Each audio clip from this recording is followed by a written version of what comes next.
When a garbage collector's private poem falls into the hands of a reclusive billionaire, two worlds that were never meant to touch become forever intertwined. But can their connection survive when money, family, and shame threaten to tear them apart? Some distances weren't meant to be bridged, or were they? Before we begin this emotional journey, we'd love to know, where are you watching from tonight? Drop your city in the comments below. The early morning darkness wrapped around Raina Carter like a familiar blanket as her alarm blared at 3:30 a.m.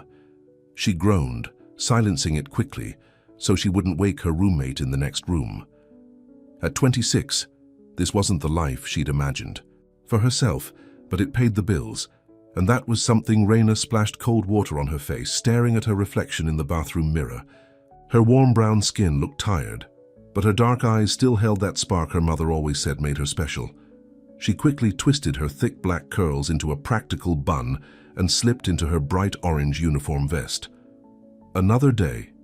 Another dollar, she whispered to herself, grabbing her lunch bag from the refrigerator before heading out the door. The streets were quiet as Raina made her way to the sanitation department's lot. Most people were still tucked in their beds, especially in Oakwood Heights, the wealthy neighborhood on her route. That's how she liked it. Just her and the early morning stars before the stares and whispers began.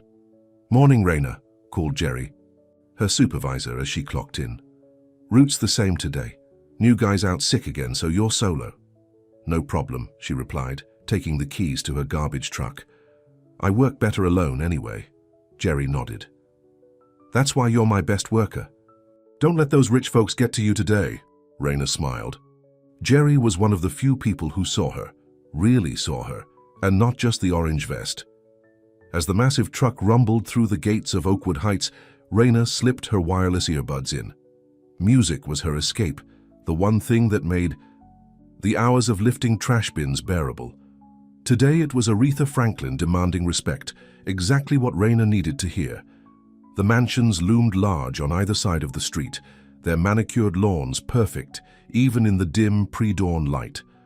Raina had memorized each house and its quirks. The Millers always overfilled their recycling bin. The Pattersons left notes apologizing for heavy bags. The empty Lexington estate at the end of Magnolia Drive never put out trash anymore, not since the old lady died. Except today there was a single black garbage bag at the Lexington gate. "Well, that's new," Raina muttered, hopping down from the truck. The bag was surprisingly light. As she tossed it into the truck, she felt the strange sensation of being watched. She glanced up at the mansion. For a split second, she thought she saw a figure in one of the upper windows, but it disappeared so quickly, she decided it must have been her imagination. Shrugging it off, Raina continued her route, moving efficiently from house to house. As Aretha gave way to Beyoncé in her playlist, she couldn't help but add a little dance to her steps. Who was watching anyway? She was invisible to these people. Little did she know she wasn't invisible to everyone.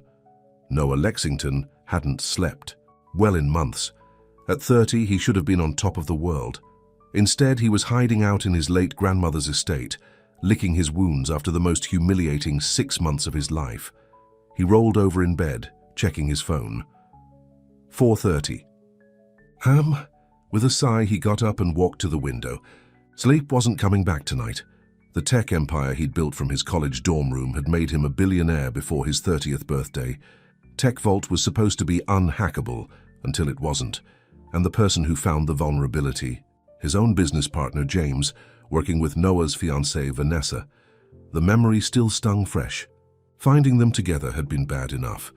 Discovering they'd been stealing company secrets and client data for months was devastating. The scandal had been splashed across every business publication and gossip site. Noah Lexington, tech genius, or gullible fool, he'd retreated to Oakwood Heights to escape the cameras and questions. His grandmother's estate was the one place that held happy memories, untainted by betrayal. A movement outside caught his eye. Through the tall hedges that lined the property, he spotted a garbage truck stopping at his gate. He'd forgotten it. It was trash day. His housekeeper must have put something out. The worker jumped down from the truck and Noah was surprised to see it was a young woman. She moved with unexpected grace, her orange vest bright against the morning darkness. As she tossed the bag into the truck, he stepped back from the window, not wanting to be caught staring, but he couldn't look away completely. There was something about her, the way she carried herself, proud and unbothered. And then, as she walked back to the driver's side, she started dancing slightly to whatever was playing in her earbuds. Noah found himself smiling for the first time in weeks.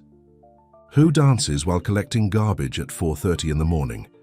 He watched until her truck disappeared around the corner, then made his way downstairs to the kitchen. Mrs. Winters, his housekeeper, wouldn't arrive for hours, so he made his own coffee and sat at the breakfast nook, his laptop open but forgotten. He was thinking about the woman in the orange vest. The next morning, Noah was waiting by the window. He told himself it was because he couldn't sleep, but deep down, he knew better. At exactly 4:32 a.m., the garbage truck rumbled to a stop outside his gate. This time, he'd made sure there was trash to collect. He'd even written a note, then crumpled it up, feeling foolish. What was he doing? She was just doing her job. But as he watched her hop down from the truck, headphones in place, he couldn't help but feel a connection to her anonymity. She worked while the world slept, just as he now lived while hiding from the world. The woman, he wished he knew her name, efficiently grabbed his bags and tossed them into the truck. Just before climbing back in, she paused, looking up at the house. For a heart-stopping moment, Noah thought she saw him, but then she shook her head and drove away. The next day, he made sure to put out trash again. And the next. It became a strange ritual, this silent interaction. He'd watch from the window as she collected his often nearly empty bags, and occasionally, when she thought no one was looking, she'd do that little dance that had first caught his attention. On the 5th day, Noah did something impulsive. He brewed an extra cup of coffee, poured it into a travel mug, and placed it on top of his trash bag with a note. "Thank you for your hard work. It gets cold in the mornings." He watched anxiously from the window. The woman approached the bag, cautiously noticing the mug. She read the note, looked around suspiciously, then up at the house. Noah ducked back, heart pounding like a teenager's. When he peeked again, both the trash and the mug were gone. Raina stared at the travel mug sitting on the passenger seat of her truck. Who leaves coffee for their garbage collector? And how did they know she'd been craving a decent cup since her coffee maker broke last week? She sniffed it suspiciously. It smelled like heaven, rich and expensive, the kind of coffee people like her roommate Ashley talked about but never bought. "This is weird, right?" she muttered to herself. But the morning was chilly, and the warmth of the mug against her hands was too tempting. She took a small sip. It was the best coffee she'd ever tasted. The next day, she returned the clean mug, placing it carefully by the gate with her own note. "Thanks for the coffee. Not necessary, but appreciated." When she arrived, the following morning, the mug was back, filled with steaming coffee alongside a small paper bag. Inside was a still warm chocolate croissant from Bellamy's, the fancy bakery downtown that always had a line around the block. The note read, "Not necessary, but hoped you might enjoy breakfast. Noah." Raina felt a flutter of something unfamiliar. No one had ever noticed her on this route, let alone gone out of their way to be kind. But she was no fool. Men like whoever lived in that mansion, Noah apparently, didn't just notice women like her without a reason. Still, the croissant was delicious. This strange exchange continued for nearly 2 weeks. Every morning, coffee and some small breakfast. Treat waited for her, each with a simple note signed Noah. Raina began leaving her own notes, short but friendly. Never anything personal, just comments about the weather or a thank you. She told herself it was harmless. She told herself she wasn't looking forward to it every morning. She was lying. "You seem different lately," Ashley commented one evening as they shared takeout on their small apartment's couch. "Less doom and gloom about work," Raina shrugged. Focusing on her lo mein. "The weather's getting better, makes the job easier." Ashley said, clearly not buying it. "Does better weather come with a person attached to it? Because you've been checking your phone and smiling at nothing?" "It's nothing," Raina insisted. "Just this weird, I don't know. There's this house on my route. The guy leaves coffee for me sometimes." Ashley's eyebrows shot up. "A guy? On the rich people route?" Girl, please tell me you're not falling for some married Oakwood Heights man who's bored with his trophy wife. It's not like that. I've never even seen him. He just leaves notes with the coffee. Notes? Ashley put down her food. Okay, you need to tell me everything right now. Raina sighed and explained the strange morning ritual that had developed. As she spoke, she realized how much she looked forward to those brief interactions, the only bright spot in her long, tiring days. You should be careful, Ashley warned after hearing the full story. Rich men don't just notice the help unless they want something. I know that, Raina snapped more harshly than she intended. Sorry, I'm not stupid, Ash. I know how the world works. Ashley's expression softened. I know you're not stupid. You're the smartest person I know. But you've also got the biggest heart, and I don't want to see it broken again. Raina nodded, remembering her last relationship. Another man who'd seen her as temporary, convenient, until something better came along. It's just coffee, she said. Nothing more. But that night, she found herself doing something she hadn't done in months. She pulled out her journal and began writing, words flowing onto the page like water. A poem about being seen and unseen, about the strange feeling of connection with someone you've never met, about the walls between worlds and the notes that slip underneath them. When she finished, she carefully tore the page out and folded it, planning to leave it with the mug tomorrow morning. Then she thought better of it, tucking it into her vest pocket instead. Some things were too private, too raw to share with a stranger, no matter how kind his notes might be. Noah was nervous. After 2 weeks of notes and coffee, he'd made a decision. He wanted to meet the woman properly, to see her face up close, to hear her voice without the rumble of the garbage truck in the background. Mrs. Winters had caught on to his morning ritual and raised an eyebrow when she found him preparing coffee at 4 a.m. Making friends with the sanitation worker, Mr. Lexington? She'd asked, her tone neutral but her eyes knowing. She works hard, Noah had replied defensively. It's just coffee. Mrs. Winters had simply nodded. Everyone deserves kindness. But be careful with kindness that comes from isolation. It can be mistaken for something else. Her words echoed in his mind as he wrote his note. Would you consider having coffee together sometime, in person? Noah. He placed it with the travel mug and a blueberry muffin, then retreated to his usual watching spot by the window. When the truck arrived, he felt his heart rate quicken. The woman, he still didn't know her name, hopped down and approached the gate. She picked up the mug and read the note. Even from a distance, Noah could see her body language change, stiffening slightly. She stood there for a long moment, then carefully placed the note in her pocket, took the mug and muffin and returned to her truck. Noah's heart sank. Had he overstepped? Probably. Why would she want to have coffee with a stranger? A rich stranger at that. She likely had preconceptions about him, just as the world had preconceptions about her. He was about to turn away when he noticed something flutter to the ground as she pulled the note from her pocket. A piece of paper. She drove away without noticing. Noah waited until the truck was out of sight, then hurried outside in his robe and slippers. The paper had caught against the gate, protected from the light morning breeze. He unfolded it carefully. It was a poem. As Noah read the words, written in a flowing, passionate hand, he felt his chest tighten.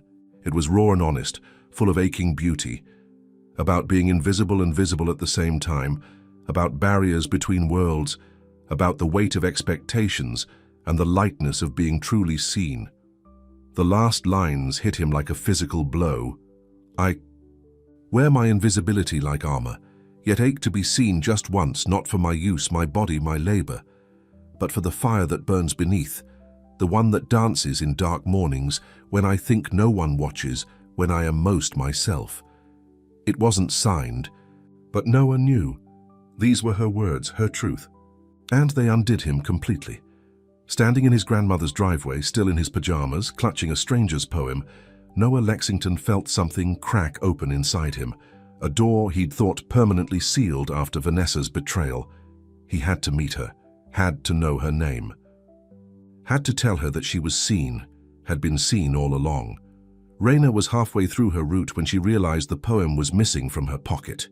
Panic shot through her as she pulled over, frantically checking her vest, the truck cab, under. The seat.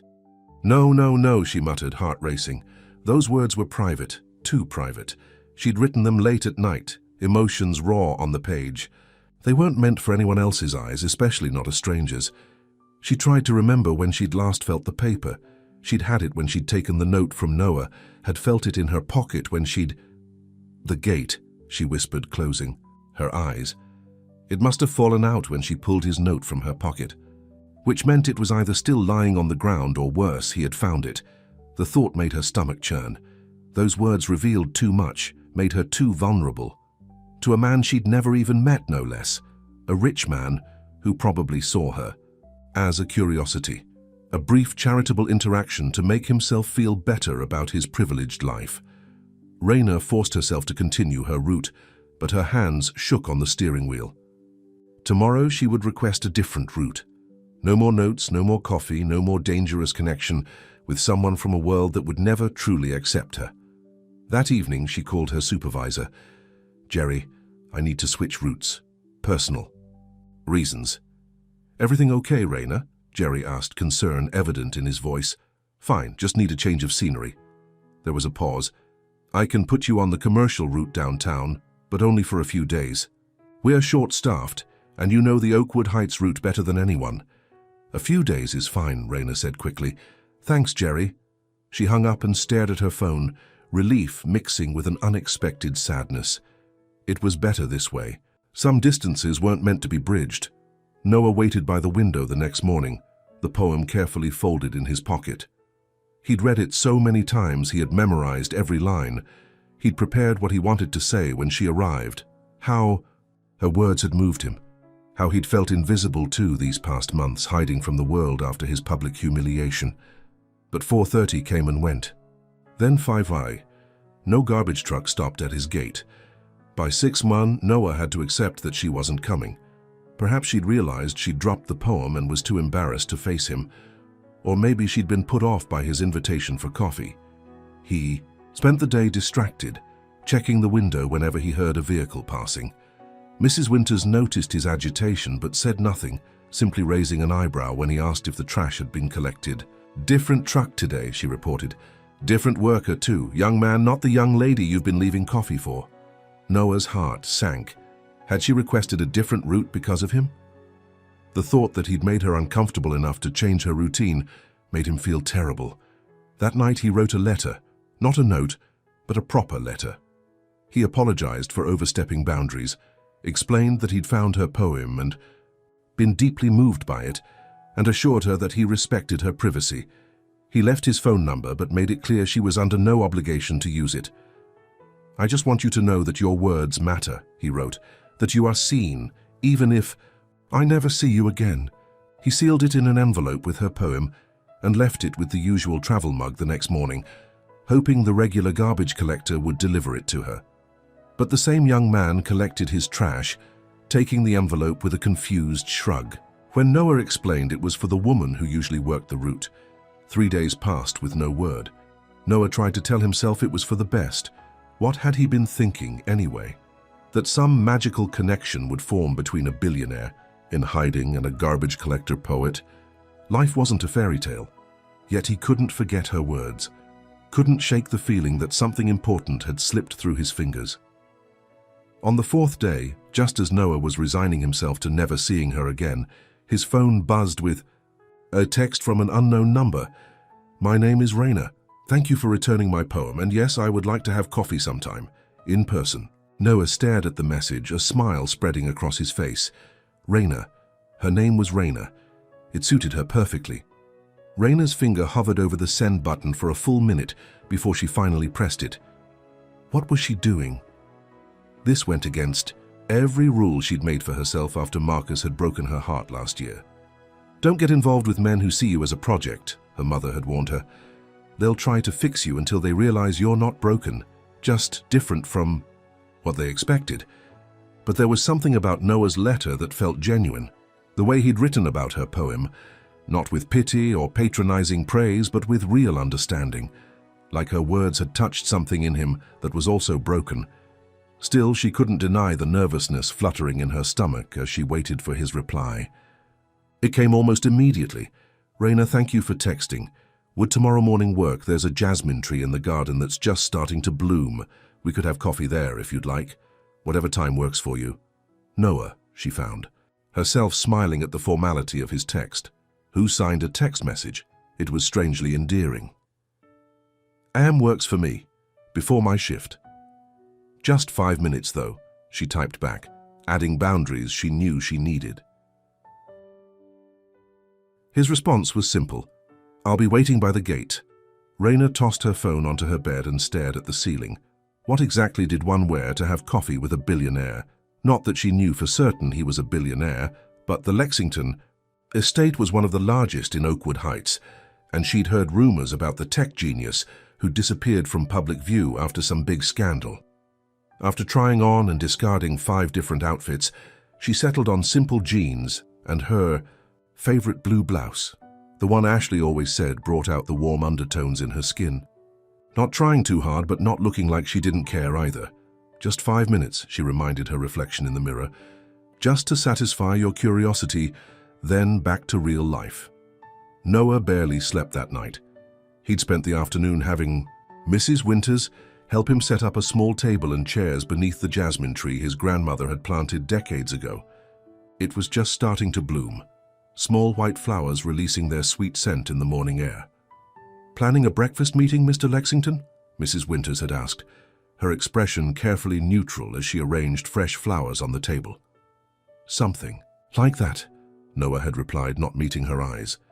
Now, as he waited by the gate in the dim pre-dawn light, he found himself second-guessing everything. The table setting was too formal. The jasmine tree was too romantic. He was wearing a casual button-down and jeans, but maybe that was too dressed down, or too dressed up. He hadn't been this nervous since his first venture capital pitch meeting at 22. At precisely 6 a.m., he spotted her walking up the long drive to the estate. She wasn't in her orange vest today, instead wearing jeans and a blue blouse that made her skin glow in the soft morning light. Her dark curls were loose around her shoulders, framing a face even more beautiful up close than it had appeared from his window. "Hi," she said simply when she reached the gate. Her voice was lower than he'd imagined, with a slight huskiness that sent a shiver down his spine. "Hi, Raina," he replied, suddenly aware of how strange this situation was. "Thank you for coming. I'm Noah." "I know." A small smile played at the corners of her mouth. "Your coffee notes were signed." Noah felt his face warm as he unlocked the gate. "Right, of course.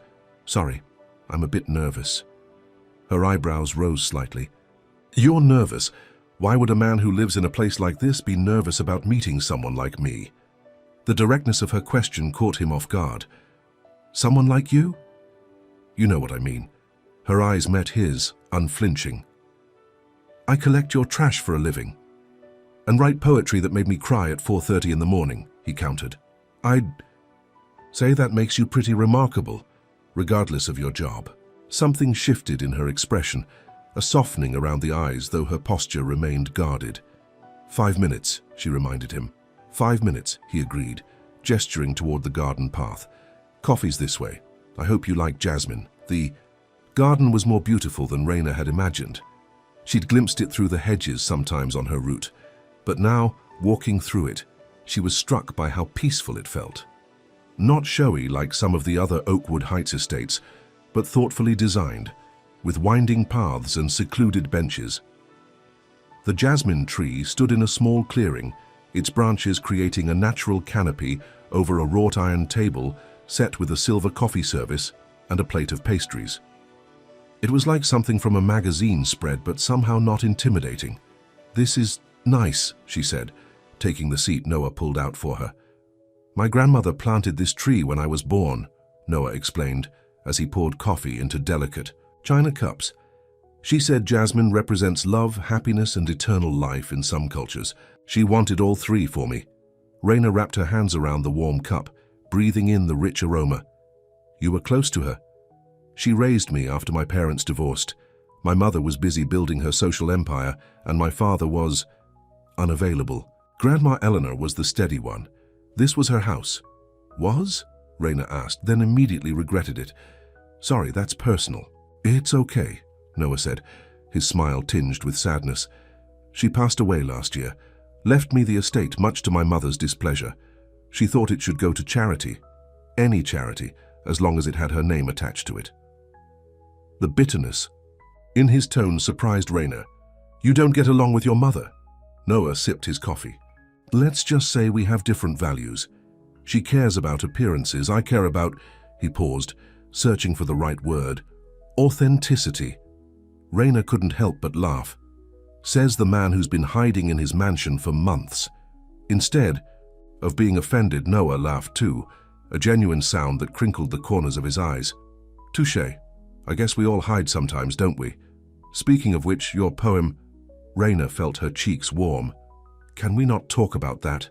It's embarrassing. It's beautiful, Noah said quietly, and honest in a way most people never are. I wear my invisibility like armor. That line hasn't left my mind since I read it. It's just something I scribble sometimes, nothing serious. Raina shifted uncomfortably. What about you? Why is a tech billionaire, yes, I googled you, hiding out in his grandmother's house leaving coffee for the garbage collector? Noah winced at the word billionaire but didn't deny it. You probably read about the scandal too then. Something about your company getting hacked and your fiancé being involved. Raina had indeed looked him up after receiving his letter. Curious about the man behind the notes. Ex-fiancé, Noah corrected. Vanessa, she was working with my business partner, James. They were together, apparently had been for months. But that wasn't the worst part. He stared into his coffee cup. They were stealing client data, selling it to competitors. People trusted Tech Vault with their most sensitive information, and I let them down. The pain in his voice was raw, making Raina's heart twist unexpectedly. That wasn't your fault, Matt, wasn't it? I trusted the wrong people. I was so wrapped up in building the company that I didn't see what was happening right in front of me. Noah looked up, his eyes meeting hers. That's why your poem hit me so hard, yet ached to be seen, just once. I thought I was seeing everything clearly, but I was blind to what mattered. Raina felt something shift between them, a connection deeper than she'd expected. I think we all have blind spots, she said softly. The trick is finding people who help us see them.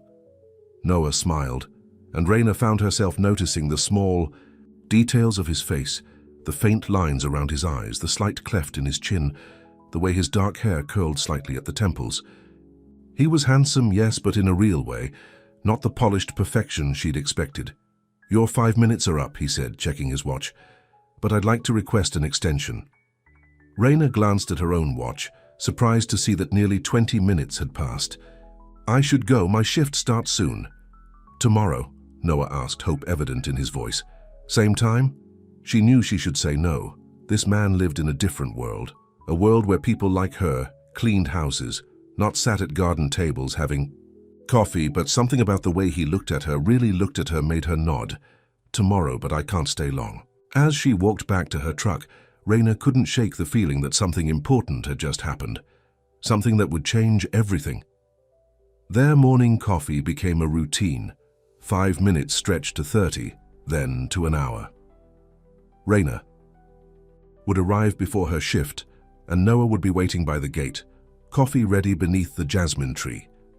They talked about everything and nothing, his work in technology, her dreams of someday publishing her poetry, their shared love of old, movies and jazz music. Raina told him about growing up as the daughter of a house cleaner, about the way people looked through her mother, as if she were invisible.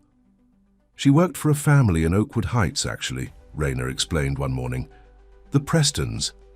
Mrs. Preston used to follow her around, checking to make sure she didn't steal anything, after 15 years of cleaning their house. Noah looked genuinely pained. I'm sorry. That's terrible. It's life, Raina shrugged. Mom always said, they may not respect the work, but you respect yourself doing it. That's why I took the sanitation job when college didn't work out. It pays better than cleaning houses, and at least I'm outside. You went to college? Noah asked. Community college. English major. Raina smiled wryly. Dropped out after 2 years when the money ran out. My scholarship only covered so much, and working full-time while studying full-time was... She shook her head. Let's just say something had to give. Noah was quiet for a moment, and Raina immediately regretted sharing so much. The last thing she wanted was his pity. I never finished college either, he finally said, surprising her. Started Tech Vault from my dorm room sophomore year. The company took off and classes seemed irrelevant. Slightly different circumstances, Raina pointed out. True, Noah acknowledged, but we both made choices based on what felt right at the time. No regrets? Raina thought about it. No regrets. I still write. Still read everything I can get my hands on. Maybe someday I'll go back and finish my degree. I think you should, Noah said seriously.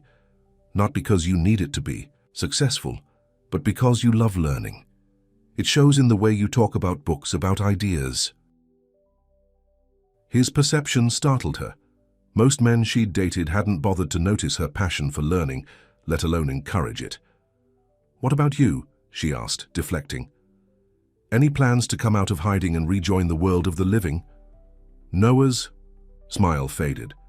I'm not sure the world wants me back. The company's struggling, the board's been patient, but... He trailed off. Sometimes I think about selling my shares and starting over. Something smaller, more focused on helping people than just protecting data. What's stopping you? Fear mostly, he admitted. Fear of failing again, of trusting the wrong people. Raina reached across the table and squeezed his hand before she could think better of it. Fear's a lousy life advisor. My mom always says that too. Noah looked down at their joined hands, then back up at her face. The intensity in his eyes made her breath catch. Your mom sounds very wise. She is, Raina said, reluctantly withdrawing her hand. And she'd tell me I'm going to be late for work if I don't leave now. As she stood to go, Noah caught her hand again. Raina, I look forward to these mornings more than anything. Thank you for giving me more than 5 minutes. The sincerity in his voice warmed her from the inside out. Me too, she admitted softly. Walking back to her truck, Raina tried to ignore the voice in her head, warning her that she was setting herself up for heartbreak. Men like Noah didn't end up with women like her. That wasn't how the world worked. But, for the first time, she found herself wondering, what if the world was wrong? Mrs. Winters had watched the morning routine develop with knowing eyes, but kept her opinions to herself.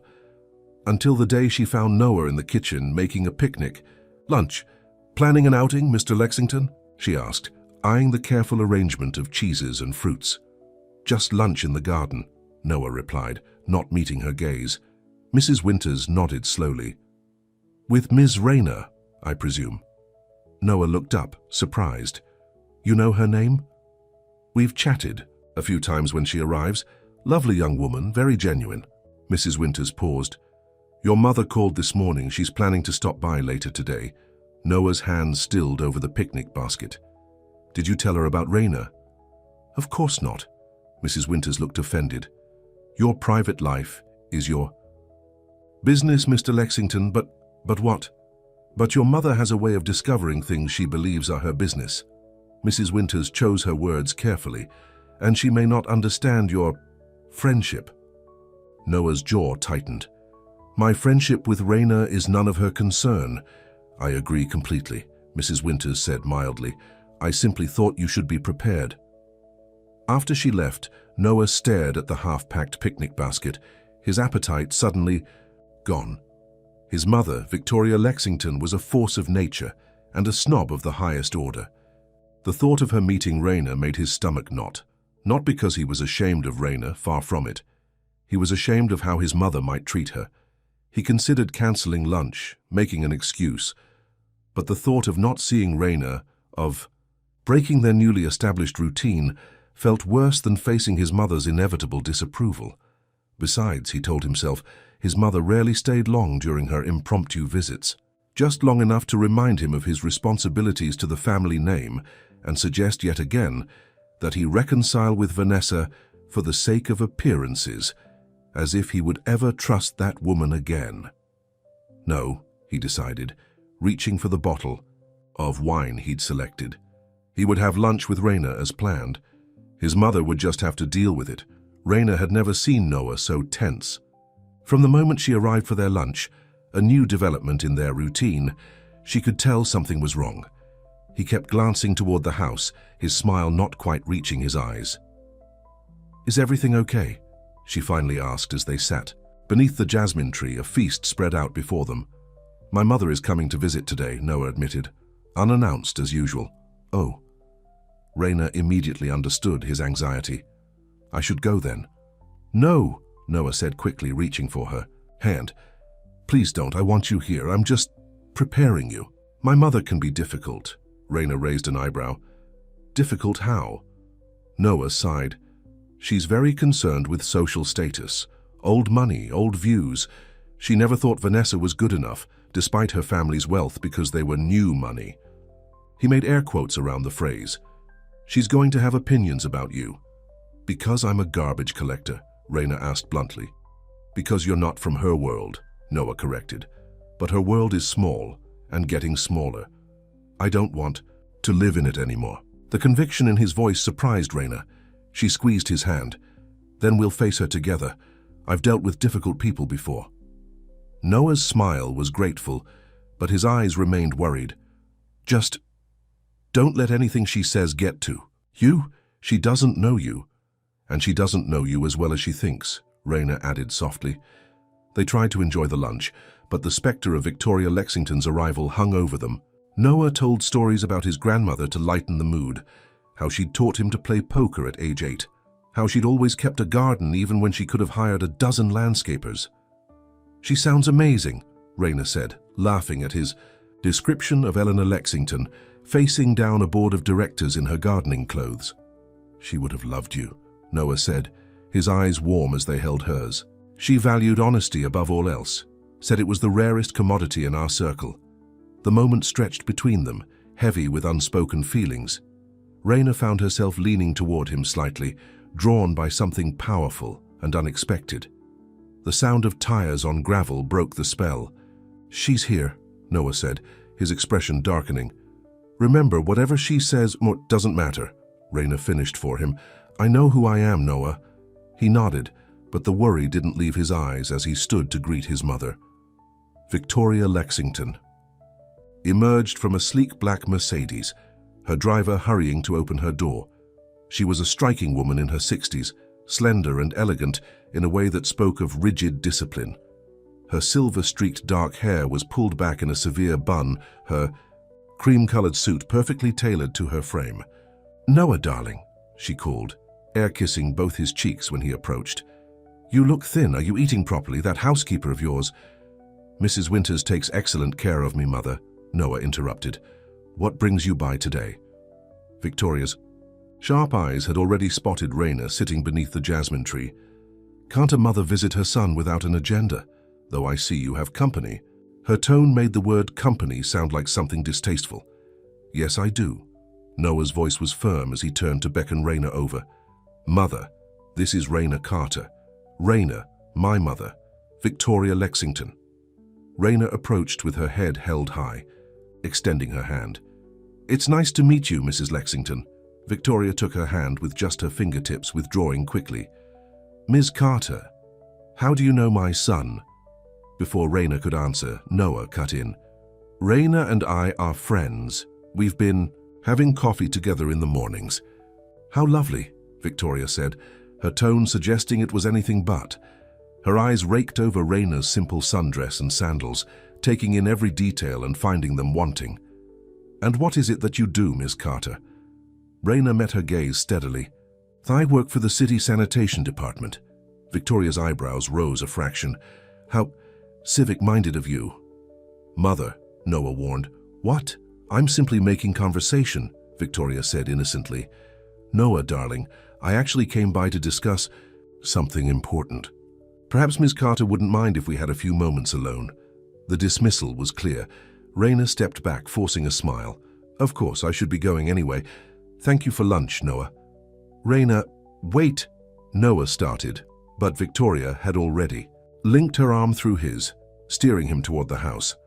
"I'll call you later," he called over his shoulder, frustration evident in his expression.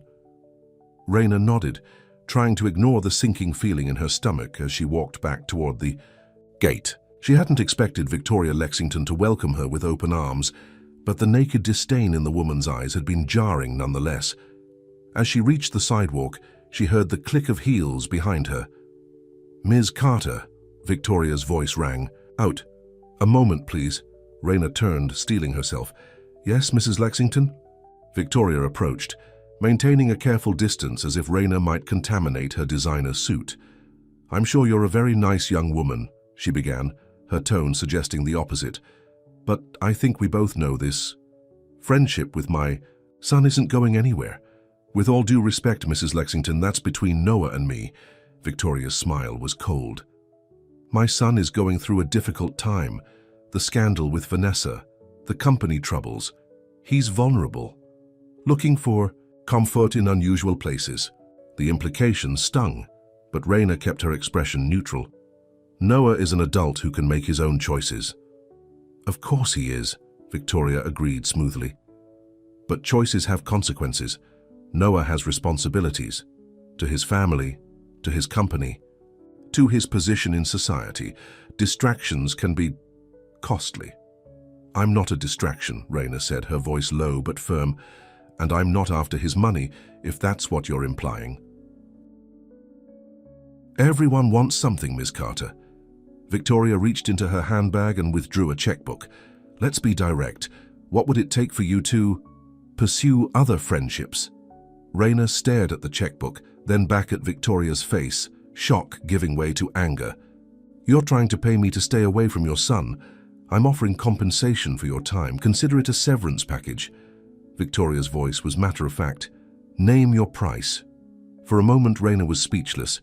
Then she straightened, her shoulders looking Victoria directly in the eye. "Mrs. Lexington, I can't be bought, and the fact that you think I can says more about you than it does about me." She turned to leave, but Victoria's next words stopped her cold. "He'll never truly see you as an equal, you know.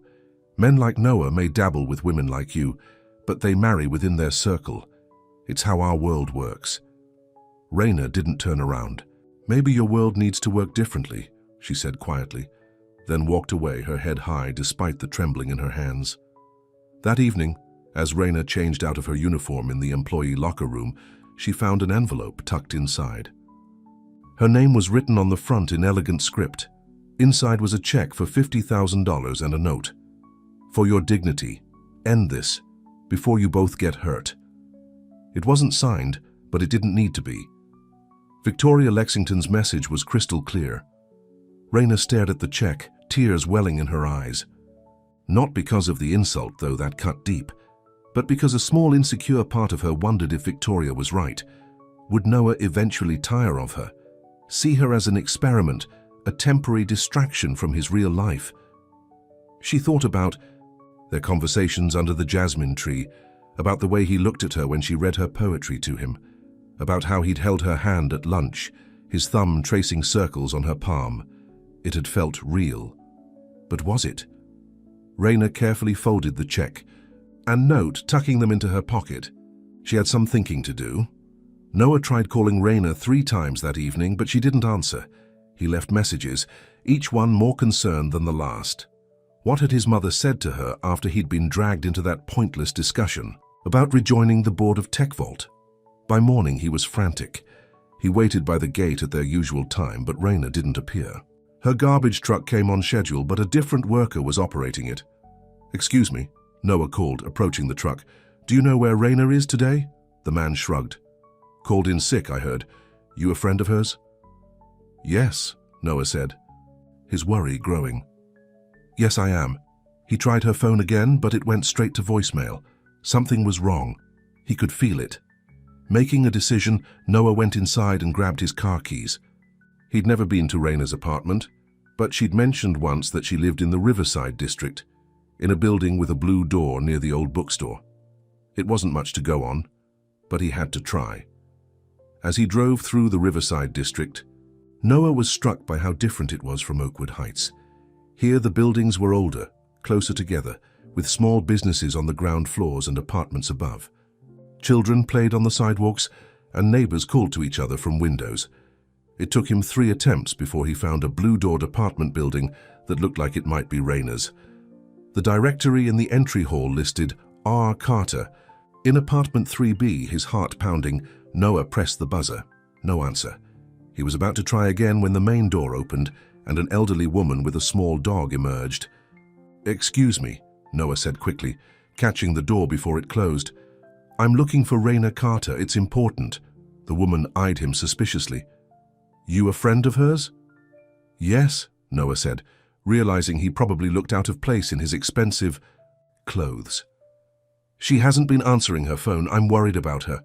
The woman's expression softened. "She left early this morning, looked upset, said something about going to the park to think." "Which park?" Noah asked eagerly. "Riverside Park, most likely. She goes there to write sometimes." "Thank you," Noah said gratefully, already turning to leave. "Thank you so much." Riverside Park was just a few blocks away, a small green space, along the river. Noah scanned the benches anxiously until he spotted a familiar figure sitting near the water, a notebook open on her lap. Raina. Relief washed over him as he approached, followed quickly by concern when he saw her red-rimmed eyes. "Raina," he said softly. She looked up, surprise and something like resignation crossing her face. "Noah, how did you find me?" "I was worried. You didn't answer your phone." He gestured to the bench. "May I?" She nodded, closing her notebook as he sat beside her. "What did my mother say to you?" he asked directly. Raina was quiet for a moment, then reached into her pocket and handed him the folded check and note. "She left this in my locker at work." Noah read the note, his face darkening with anger. "I'm so sorry," he said, his voice tight. "This is unforgivable." "Is she right?" Raina asked quietly, looking out at the river instead of at him. "About us being from different worlds? About this not going anywhere?" "No," Noah said firmly, taking her hand. "She's not right. She's never been right about what matters." Raina finally looked at him, her eyes searching his face. "I've had to fight to be respected my whole life, Noah. My mum fought that battle. Her mum before her. I won't do it in your shadow too." "I would never ask you to," Noah said, his heart aching at the pain in her voice. "You wouldn't have to ask," Raina replied. "It would just happen. Your mother, your friends, your business associates, they'd all look at me and see someone who doesn't belong, and maybe they'd be right." "They'd be wrong," Noah insisted, "and I wouldn't care what they thought anyway." "You say that now," Raina said, sadness in her eyes. "But this is your world, Noah. Has been your whole life. I'm just visiting." Noah felt panic rising in his chest. She was slipping away from him, and he didn't know how to stop it. "Raina, please, what we have, it's real. I've never felt this way about anyone." "I believe you," she said softly. "But sometimes feelings aren't enough.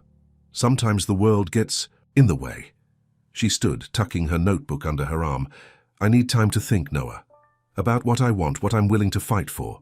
And you need to think about whether you're ready to face the consequences of choosing someone like me." "Raina," Noah began, standing to follow her.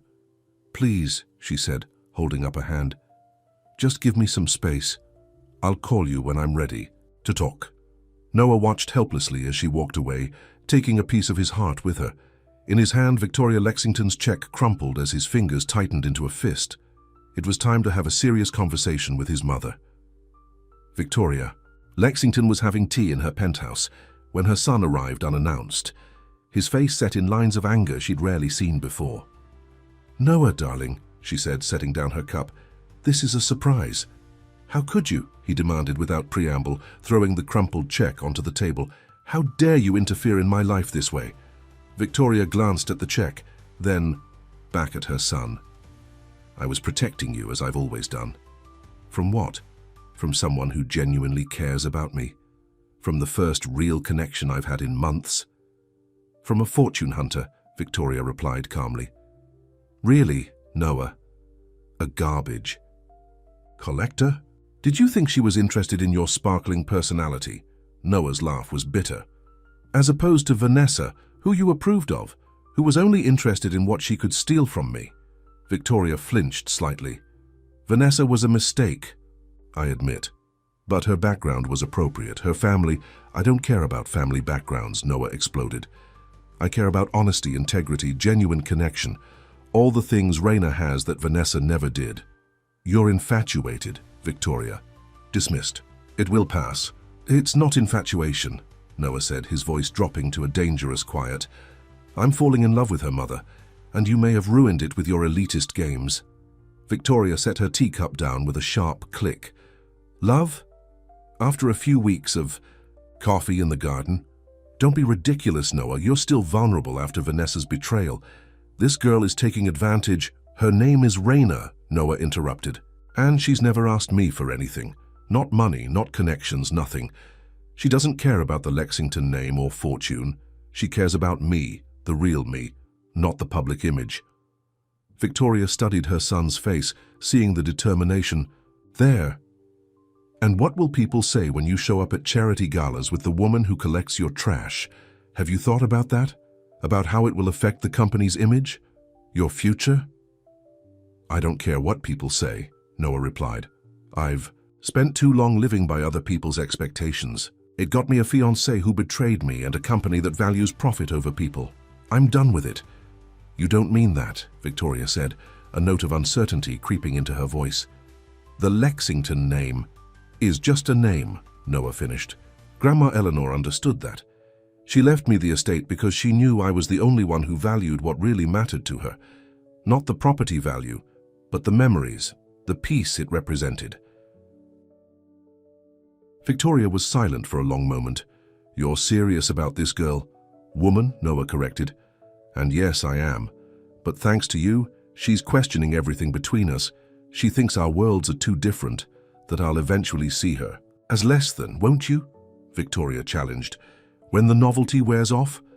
Noah met his mother's gaze steadily. No, because I see Raina for who she really is. Brilliant, compassionate, stronger than anyone I've ever met. She makes me want to be better, Mother. Not richer or more powerful, better as a human being. Victoria sighed, picking up her teacup. Again, you always were stubborn like your grandmother.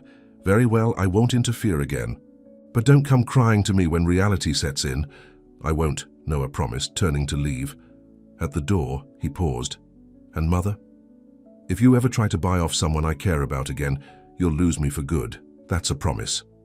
As the door closed, behind him, Victoria Lexington stared into her tea, a mixture of frustration and reluctant admiration in her eyes.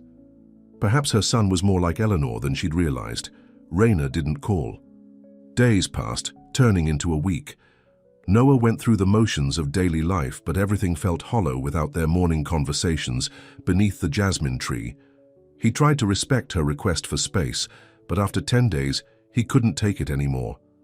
He drove to her apartment building and buzzed her unit. No answer. The elderly neighbor with the dog emerged again, recognizing him from before. She's not there, young man, she said kindly. Took some vacation time from work, I heard. Said she needed to clear her head. Do you know where she went? Noah asked, desperation in his voice. The woman shook her head. Sorry, but she said she'd be back next week. Another week without Raina felt impossible. Noah thanked the woman and returned to his car, an idea forming in his mind. Raina had gone to her mother's house in the small town of Millfield, 2 hours outside the city. She needed space to think, and her childhood home had always been her refuge in times of confusion. Maria Carter answered the door with surprise that quickly turned to concern when she saw her daughter's face. Baby, what's wrong? She asked, pulling Raina into a tight hug. Everything's complicated, Mama, Raina said, breathing in the familiar scent of her mother's jasmine perfume, the cheap kind, not the expensive flowers that grew in Noah's garden. Maria led her inside the modest 2-bedroom house where Raina had grown up. It was small but spotlessly clean, with colorful throws on the furniture and family photos covering the walls. Most showed just the two of them. Maria had raised Raina alone after her father left when she was 3. Sit, Maria commanded, heading to the kitchen. I'll make tea, and you'll tell me everything. Raina sank onto the worn sofa, suddenly exhausted. The past 2 weeks had been an emotional whirlwind. Meeting Noah, their morning talks beneath the jasmine tree, the growing connection between them, and then Victoria Lexington's cold assessment of her worth. When her mother returned with 2 steaming mugs, Raina started from the beginning. Maria listened without interruption, her expressive face showing surprise, delight, and finally anger when Raina described the check. $50,000, Maria repeated incredulously. Like you're some problem to be paid off? She thinks I'm after his money, Raina said, staring into her tea. That I could never really belong in his world. Maria set her mug down with a sharp click. And what do you think? Raina looked up, meeting her mother's knowing gaze. I think I'm falling in love with him, Mama. But I'm scared. What? If his mother is right? What if we're too different? Different how? Maria challenged. You both breathe air. You both bleed red. You both know what it's like to be hurt by people you trusted. You know what I mean, Raina sighed. He's a billionaire. I collect trash for a living. And I've cleaned toilets for 40 years, Maria replied evenly. Does that make me less worthy of respect, of love? Of course not, Raina said immediately. Then why would it make you less worthy? Her mother's eyes were gentle but firm. The question isn't whether you belong in his world, Raina. It's whether he deserves to be in yours. Raina blinked, surprised by the perspective shift. Has this Noah treated you with respect? Maria asked. Has he listened to you, valued your thoughts, your words? Yes, Raina admitted, more than anyone I've ever known. And when his mother tried to buy you off, whose side did he take? I don't know, Raina realized. I left before telling him about the check. I was too ashamed. Maria reached across the table to take her daughter's hand. Shame is a poison, mi vida. It makes us believe we deserve less than we do. I've watched you carry that weight all your life, the feeling that you have to prove your worth to everyone you meet. But real love doesn't ask for proof. Tears welled in Raina's eyes. I've had to fight to be respected my whole life, Mama. I've seen how people treated you, how they looked through you like you were invisible. I don't want to live like that. Then don't, Maria said simply. But don't push away something beautiful because you're afraid it might hurt someday. That's not protecting yourself. That's punishing yourself before anyone else can.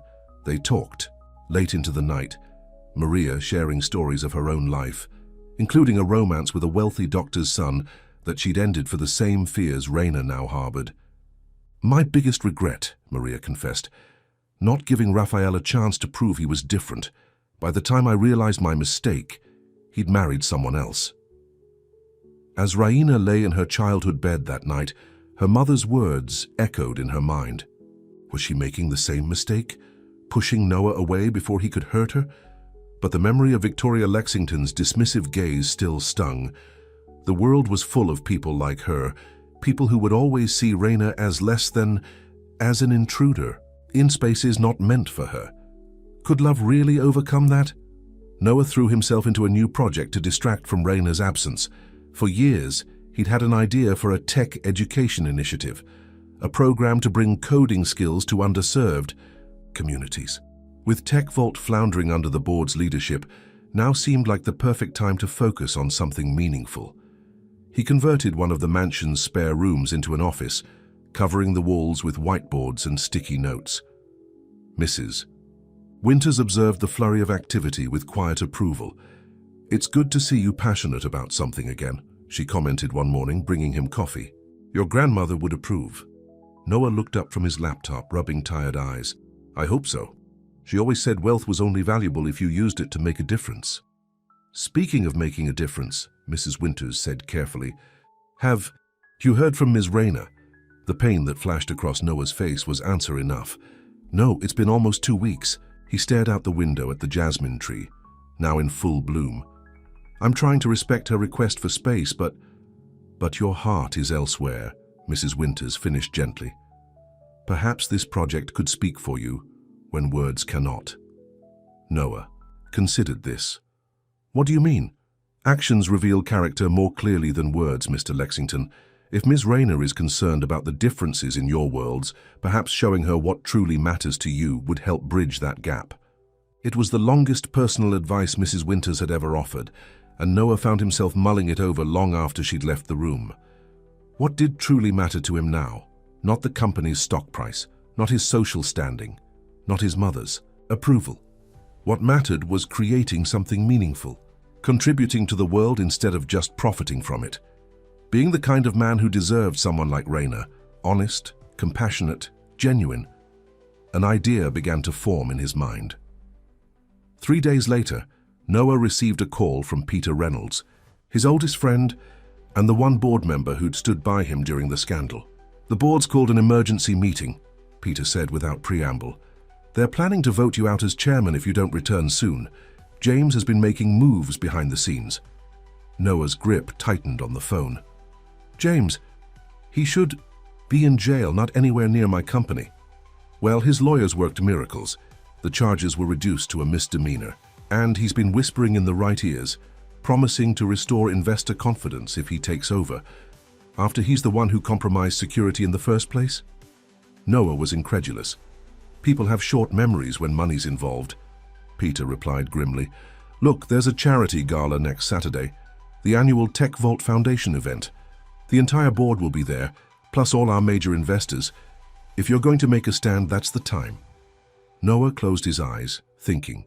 He'd been avoiding public appearances for months, but if he wanted to save the company his grandmother had helped him build, he needed to face the world again. "I'll be there," he promised. "And Peter, thank you for the warning." After hanging up, Noah stared out the window, determination settling in his chest. It was time to stop hiding from his responsibilities, from his future, and from his feelings for Raina. Raina returned to work after a week at her mother's, feeling more centered but still uncertain. Jerry welcomed her back with obvious relief. "Thank goodness you're here," he said. "The temp we had covering your route managed to miss half the houses. On Magnolia Drive. Got complaints from everyone except the Lexington place." Raina's heart stuttered at the mention of Noah's house. "I can handle it," she said, taking the keys to her truck. As she approached the Lexington estate, she found herself holding her breath. Would Noah be watching from the window? Would there be coffee waiting? A note, but the gate was empty. No trash bags, no coffee, no sign that anyone was waiting for her arrival. Disappointment washed over her, though she knew it was irrational. She'd been the one to ask for space, after all. Still, she found herself glancing up at the house as she drove past. For a moment, she thought she saw a figure in the window, but it was gone so quickly she couldn't be sure. The rest of the week passed in a blur of routine. Raina threw herself into work and spent evenings writing in her journal, trying to make sense of her feelings. She missed Noah, their conversations, his laugh, the way he looked at her like she was the most fascinating person he'd ever met. But the doubt lingered. Could they really overcome the differences in their backgrounds, their social standing? Or would those differences eventually tear them apart? On Friday evening, Ashley burst into the apartment waving a newspaper. "You're not going to believe this," she announced, dropping the business section in front of Raina. "Your billionaire boyfriend is back in the spotlight." Raina's eyes widened as she read the headline, "Tech Titan Noah Lexington to make first. Public appearance since scandal." The article detailed the upcoming Tech Vault Foundation charity gala, where Noah was expected to address rumors about the company's future and his role in it. "Are you going to watch?" Ashley asked, peering at Raina's face. "Watch what?" "The gala. It's being live-streamed on the business channels, something about transparency and tech leadership." Ashley sat beside her. "You should see what he has to say. Might help you decide what you want to do about him." Raina stared at Noah's photo in the paper, a formal headshot that didn't capture the warmth she'd come to know in his eyes. "Maybe I will." The ballroom of the Grand Meridian Hotel glittered with crystal chandeliers and the jewelry of San Francisco's tech elite. Noah adjusted his bow tie, feeling strangely calm despite the stares and whispers that had followed him since his arrival. "You're causing quite a stir," Peter observed, appearing at his side with 2 champagne flutes. "Half the room thinks you're about to announce your resignation. The other half thinks you're selling to Oracle." Noah accepted the champagne but didn't drink. "They're all wrong." "Care to share the real plan?" Peter asked, eyebrows raised. I'm still on your side, you know. I know, Noah said, clapping his friend's shoulder. And you'll find out with everyone else. Just trust me, okay? Peter studied him for a moment. There's something different about you. You seem, I don't know, more certain. I am, Noah replied simply. For the first time in a long time, I know exactly what I want. Across the room, he spotted James in an expensive tuxedo, surrounded by board members. Their eyes met briefly, James's expression smug, before Noah deliberately turned away. His mother appeared at his elbow, resplendent in emerald silk. Noah, darling, you've caused quite the commotion by coming tonight. That was the idea, he replied coolly. They'd barely spoken since their confrontation about Raina. Victoria sighed.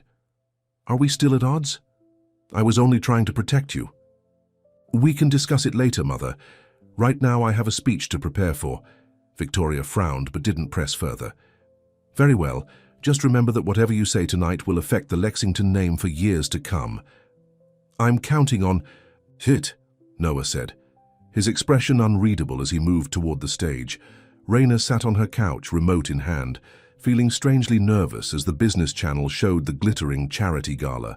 Ashley had gone out for the evening, leaving Raina alone with her thoughts and the live stream. The camera panned across the ballroom, showcasing elegant gowns and designer tuxedos, diamond jewelry and champagne towers. It was like looking into another universe, one where garbage collectors weren't invited unless they came through the service entrance. And then Noah appeared on screen, making his way to the stage. Raina's breath caught. He looked handsome in his tuxedo, but also different somehow, more confident than the man who'd hidden away in his grandmother's estate. This was Noah Lexington, tech billionaire, in his natural habitat. The room quieted. As he took the microphone, all eyes and cameras focused on him.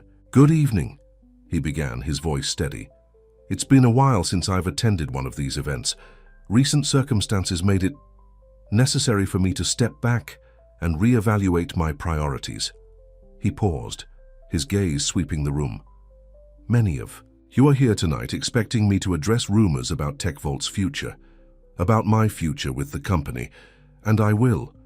But first, I want to talk about something more important. Raina leaned forward, captivated despite herself. 6 months ago, I thought I had everything figured out, Noah continued. A successful company, a fiancé, a clear path forward. Then I learned that the people I trusted most were betraying me. Behind my back. Murmurs rippled through the crowd. The camera briefly showed James shifting uncomfortably. It was a painful lesson, but not the most important one I've learned recently. Noah's expression softened. The most important lesson came from someone unexpected, someone who showed me what integrity really looks like, what courage looks like, what it means to be seen for who you truly are, not what you own or what you can provide. Raina's heart began to pound. Was he talking about, this person collects garbage for a living, Noah said bluntly, causing audible gasps from the audience. And she has more wisdom, more dignity, more genuine humanity than most people in this room, myself included. Tears sprang to Raina's eyes as she realized he was talking about her. She taught me that respect isn't something you're entitled to because of your bank account or your last name. It's something you earn through your actions, your integrity, your willingness to stand up for what's right even when it costs you. The room was dead silent now, everyone hanging on his words. So to answer the question about TechVault's future, yes, I'm making changes. Effective immediately, I'm launching a new division focused on bringing tech education and opportunities to underserved communities. We'll be investing $50 million in coding academies in neighborhoods that have been left behind by the tech boom. More murmurs, but Noah wasn't finished.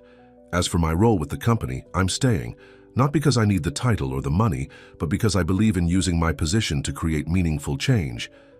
The board will vote on this direction next week. Those who share this vision are welcome to join me. Those who don't, his eyes found James across the room, are welcome to tender their resignations. Victoria Lexington's face was a mask of shock. Peter was grinning broadly. James looked like he'd swallowed something sour. One last thing, Noah said, his voice softening again. To the woman who taught me what really matters, you know who you are. I hope you're listening, because this is for you. I see you, all of you, your strength, your talent, your beautiful mind. And I'm no longer afraid to be seen in return, the real me, not the image or the bank account. If you'll give me another chance, I promise to keep seeing you every day for as long as you'll let me." With that, he stepped away from the microphone, ignoring the explosion of questions and camera flashes. The live stream cut to stunned commentators trying to make sense of what they'd just witnessed, but Raina wasn't listening anymore. She sat motionless on her couch, tears streaming down her face, Noah's words echoing in her mind. "I see you. All of you." In that moment, she knew what she had to do. Noah escaped the gala as quickly as possible, ignoring reporters and board members alike. His driver was waiting outside, ready to take him back to the mansion. "How did it go, Mr. Lexington?" the driver asked as they pulled away from the hotel. "I'm not sure yet," Noah admitted, "but it felt right." His phone had been buzzing non-stop since he left the stage. Messages from Peter, his mother, business, associates, even James. But the one person he hoped to hear from remained silent. Had Raina even been watching? Had his words reached her? By the time he arrived home, exhaustion had set in. He loosened his bow tie as he entered the dark house, not bothering with lights as he made his way to the kitchen for a glass of water. That was quite a speech. Noah froze, his heart leaping at the familiar voice. Turning slowly, he found Raina, sitting at the kitchen island, illuminated only by the soft light over the sink. "How did you get in?" he asked, his voice rough with emotion. "Mrs. Winters," Raina explained. "She said you'd given her instructions to let me in any time." Noah nodded, unable to take his eyes off her. She was wearing a simple blue dress, her curls loose around her shoulders. She looked beautiful, but her expression was guarded. "I watched your speech," she said quietly. "The part about me." "All of it was about you," Noah replied, taking a cautious step toward her. "Everything I'm doing now, it's because of you, Raina. You made me want to be better." She stood, closing some of the distance between them. "I've been thinking a lot these past few weeks about us, about what your mother said." Noah's jaw tightened. "Whatever she said, she wasn't entirely wrong," Raina interrupted gently. "We are from different worlds, Noah. That's just reality. Pretending otherwise would be naive." His heart sank, but she continued. "The thing is, I've spent my whole life feeling like I had to apologize for who I am, for where I come from, for the work I do." Her voice grew stronger. "I'm tired of apologizing. I collect trash for a living, and there's no shame in that. My mother cleans houses, and there's no shame in that either. We work hard. We have dignity." "I know that," Noah said earnestly. "I've never thought—" "I know you haven't," Raina said, taking another step toward him. "That's what makes you different. But the world is full of people like your mother, Noah. People who will always see me as less than. And if we're together, I'll be facing that judgment every day." Noah's heart hammered in his chest. "Does that mean—" "It means," Raina said, finally closing the distance between them, "that I need to know you understand what you're choosing, that you're ready to stand beside me when those judgments come. Not to protect me or fight my battles, but to be my partner. Equal partners." Hope bloomed in Noah's chest. "I meant every word of that speech, Raina. I see you, and I want the world to see us together." She reached up, her hand gently cupping his cheek. "I've had to fight to be respected my whole life. I won't do it in your shadow, too. I need to be Raina first, not just Noah Lexington's girlfriend." "Of course," Noah said immediately. "You're the most remarkable person I've ever known, Raina. Being with me shouldn't diminish that. It should amplify it." A small smile touched her lips. "That's a good answer. Does that mean you're giving me another chance?" Noah asked, hardly daring to hope. "It means I'm willing to try," Raina replied honestly. "One day at a time. No promises beyond that." It was more than Noah had dared to hope for, slowly giving her time to pull away if she wanted. He leaned down and pressed his lips to hers. The kiss was gentle, questioning, but as Raina's arms slid around his neck, it deepened into something more certain, more passionate. When they finally broke apart, both breathing heavily, Noah rested his forehead against hers. "Thank you," he whispered. For what? For seeing me too. The real me. Raina smiled, her eyes shining in the dim light. One day at a time, remember? One day at a time, Noah agreed. Starting now. The media explosion following Noah's speech was predictable. Business channels debated his new direction for Tech Vault. Society pages speculated about the mysterious garbage collector who had captivated the billionaire's heart. Opinion pieces ranged from praising his authenticity to questioning his mental stability after the scandal. Noah ignored it all, focusing instead on the quiet mornings with Raina beneath the jasmine tree, which had become their ritual again. They took things slowly, getting to know each other without the shadow of his mother's disapproval or Raina's initial suspicions. Victoria Lexington had called exactly once after the gala, her voice tight with restraint. I suppose congratulations are in order, she'd said. Your speech has certainly made an impression. Thank you, Mother, Noah had replied cautiously. The board seems surprisingly supportive of your new initiative. Peter tells me the vote is likely to go in your favor. I'm glad to hear it. There had been a long pause before Victoria continued. Your grandmother would have approved of all of it. She always did prefer substance over appearance. It was as close to an apology as Victoria Lexington was capable of offering. Noah had accepted it for what it was. I'd like you to meet Raina. Properly, he'd said, when she's ready. I'll try to keep an open mind, Victoria had promised, the effort audible in her voice. It wasn't perfect, but it was a start. 2 months after the gala, as summer heat gave way to early fall crispness, Noah sat with Raina in his office at the mansion, showing her the plans for the first coding academy. We're converting an old warehouse in Riverside, he explained, spreading blueprints across the desk. Walking distance from the community college and the bus lines. There'll be childcare on site so parents can attend classes too. Raina studied, the plans impressed by the thoughtfulness of the design. This is amazing, Noah, but why Riverside? That's my neighborhood. Noah looked slightly sheepish. That's why. I wanted to start somewhere I knew had need, but also it felt right, like giving back to the community that gave me you. Raina rolled her eyes, but her smile was warm. That's cheesy, even for you.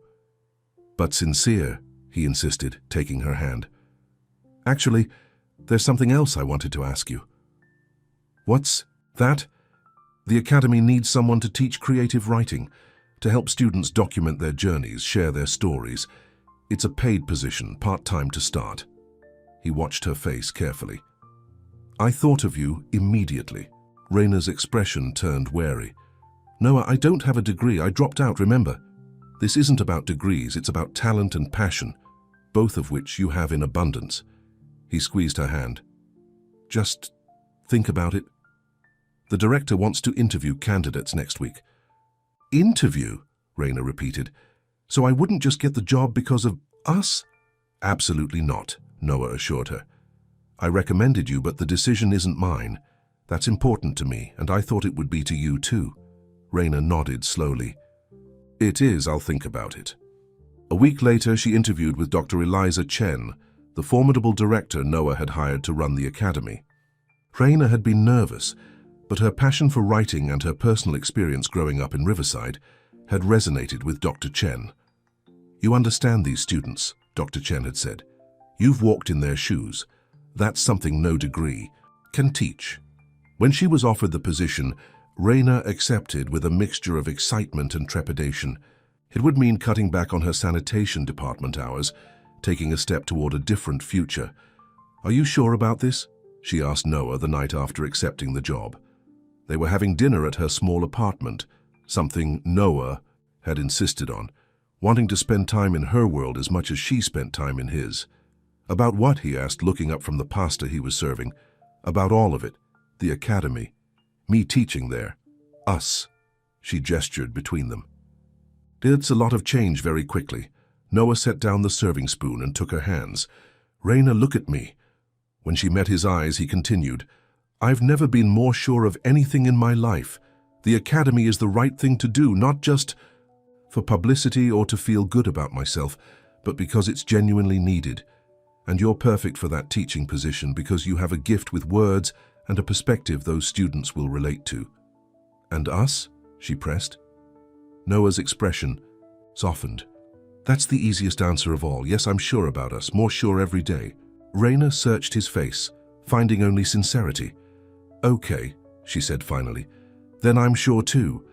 As autumn settled over the city, Raina found herself splitting her time between her remaining sanitation shifts, planning for her writing classes at Mao, the academy, and evenings with Noah.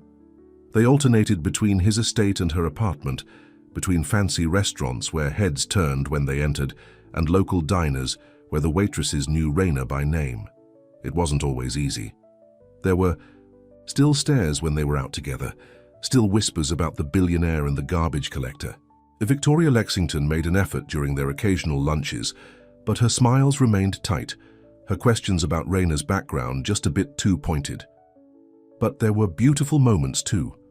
The first time Noah attended a poetry reading at the small bookstore near Raina's apartment, listening with genuine admiration as she shared her work publicly for the first time. The day Raina helped Mrs. Winters plant new jasmine cuttings in the garden, learning the proper technique from the older woman who had become a friend and ally. And most magical of all, the evening Noah surprised Raina with a small jasmine plant for her apartment balcony. So you'll always have a piece of our beginning, he'd explained, no matter where you are. As the academy's opening day approached, Noah found himself busier than he'd been in months. Board meetings, interviews with potential instructors, site visits to the renovated warehouse, all while continuing to guide TechVault back to stability after the scandal. James and his allies had resigned from the board following Noah's return, unable to counter the wave of positive publicity generated by the Academy initiative. Stock prices were rebounding, and new security protocols had been implemented to prevent another breach. Through it all, Noah made sure to maintain his morning ritual with Raina whenever their schedules aligned. The jasmine tree in the garden had become their special place, where they talked, shared ideas, sometimes just sat in comfortable silence as the sun rose. One particularly chilly morning, Raina arrived wrapped in a thick sweater, her cheeks pink. From the cold. I have news, she announced, as Noah handed her the usual coffee. Good news, I hope, he asked, noting the excitement in her eyes. The best. She pulled a letter from her bag. Remember that poetry journal I submitted 2 months ago? The one with the tiny acceptance rate? Noah nodded eagerly. Aurora Review? The one you said was a long shot? They want to publish 3 of my poems in their winter issue, Raina said, her voice trembling slightly. And they're inviting me to their annual poetry showcase next month. Raina, Noah exclaimed, pulling her into a hug. That's incredible. I knew they'd love your work. It's not just that, she continued, eyes shining. One of the editors, Angela Myers, she wants to meet with me about a potential collection. She thinks my voice is distinctive. Noah kissed her, unable to contain his joy. Of course it is. You're extraordinary, Raina Carter, and now the world is starting to see what I've known all along. Raina laughed, but her expression soon turned. Serious? There's something else, the poetry showcase. It's in New York. I'd need to be there for a week. And with the academy opening the following week, you're worried about the timing, Noah guessed. Don't be. Dr. Chen can handle the final preparations. This is your dream, Raina. You have to go. I want you to come with me, she said suddenly. To New York. To the showcase. Noah stilled, surprised by the invitation. Are you sure? This is your moment. I don't want to overshadow it. Raina took his hands, her expression earnest. That's exactly why I want you there. Because you don't overshadow me. You support me. You see me. And I want to share this with you. Noah felt something shift in his chest, a deepening of the connection between them. This wasn't just Raina allowing him into her world. It was Raina choosing to build a new world with him. I would be honored, he said softly. Truly honored. The New York trip changed everything. Away from the familiar patterns of their lives in San Francisco, Noah and Raina discovered new dimensions to their relationship. They explored the city together, Raina showing surprising knowledge of hidden bookstores and coffee shops from a college trip years earlier. The poetry showcase was held in a converted warehouse in Brooklyn, the industrial space transformed by string lights and simple wooden chairs. Poets from across the country shared their work, but to Noah, none compared to Raina. When it was her turn to read, she stood tall at the microphone, her voice clear and confident as she shared the poems that had captured Aurora Review's attention. The audience listened in rapt silence, then erupted in applause when she finished. Noah, sitting in the back row at Raina's insistence, "I'll be too nervous if I can see you," felt his chest swell with pride. This was Raina in her element, powerful, passionate, entirely herself. Later at the reception, he watched as she discussed technique and inspiration with established poets, literary agents, and publishers. She wasn't Noah Lexington's girlfriend here. She was Raina Carter, poet, a talent in her own right. Angela Myers, the editor who had shown interest in Raina's work, approached them as they stood near the refreshment table. "Ms. Carter, your reading was exceptional," she said warmly. The audience was completely captivated. "Thank you," Raina replied, her cheeks flushing with pleasure. "That means a lot coming from you." Angela turned to Noah. "And you must be the supportive boyfriend I've heard about." Noah smiled, extending his hand. "Noah Lexington, and yes, very supportive and very proud." A flicker of recognition crossed Angela's face at his name, but to her credit, she didn't comment on it. "I was just telling Raina that we're interested in publishing a collection of her poetry. Her perspective on visibility, dignity, and crossing boundaries between worlds is quite timely."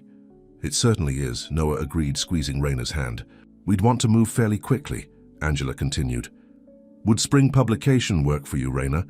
I know you mentioned you're involved with a new educational initiative." Raina glanced at Noah, then back at Angela.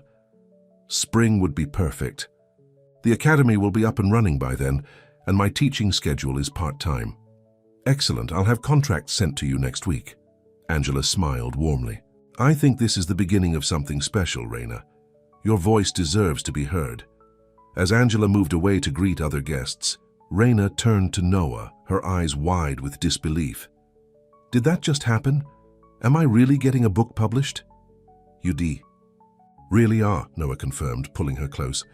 "And it has nothing to do with me or connections or anything but your talent. You did this, Raina, all on your own." Tears shimmered in her eyes. "Thank you for believing in me, even when I didn't believe in myself." "Always," Noah promised, sealing the word with a kiss. That night, in their hotel room overlooking Central Park, Noah held Raina close as she slept, her breathing deep and peaceful. He thought about how far they'd come from those first tentative coffee exchanges, the garbage collector and the billionaire, both hiding in their own ways. He thought about the academy, about to open its doors to students who, like Raina, had talent and drive but lacked opportunity. About her upcoming book, which would share her powerful voice with the world. About the jasmine tree in his garden and the smaller one on her balcony, both thriving despite the odds. And he knew, with absolute certainty, that he wanted to spend the rest of his life with this extraordinary woman. Their return to San Francisco coincided with the final preparations for the academy's opening. Noah was immediately swept into meetings and press interviews, while Raina balanced her remaining sanitation shifts with setting up her classroom at the academy. They still met for coffee beneath the jasmine tree when possible, but their moments together were briefer, both of them pulled in different directions by their growing commitments. "I miss you," Noah admitted one morning, 3 days before the academy's grand opening. "I feel like we've barely had a real conversation in weeks." Raina sighed, leaning against him on the garden bench. "I know it's been crazy, but after the opening things should calm down. For both of us." "Promise?" Noah asked, only half joking. "Promise?" She hesitated, then added, "I've been thinking, maybe we should look at ways to simplify, make more time for what matters." "Like what?" Raina traced the rim of her coffee cup, thoughtfully. "Like maybe I should give up my apartment. Ashley's moving in with her boyfriend next month anyway, and I'm spending most nights here." Noah tried to contain his smile. "Are you asking to move in with me, Raina Carter?" "Maybe," she admitted, her cheeks warming. "If you think there's room in this tiny shack for my stuff." He laughed, pulling her closer. I think we could find a corner or two. The moment was interrupted by Noah's phone buzzing with yet another message from the academy contractor. With a sigh, he checked it, then looked apologetically at Raina. Crisis. With the computer lab installation, I have to go. He kissed her quickly. Think about what you want to bring from your apartment. This place could use a woman's touch. As he hurried toward the house, Raina called after him. Is that a fancy way of saying my decorating taste is better than yours? His laugh floated back to her. Infinitely better. Raina sat alone beneath the jasmine tree, letting the morning sunlight warm her face.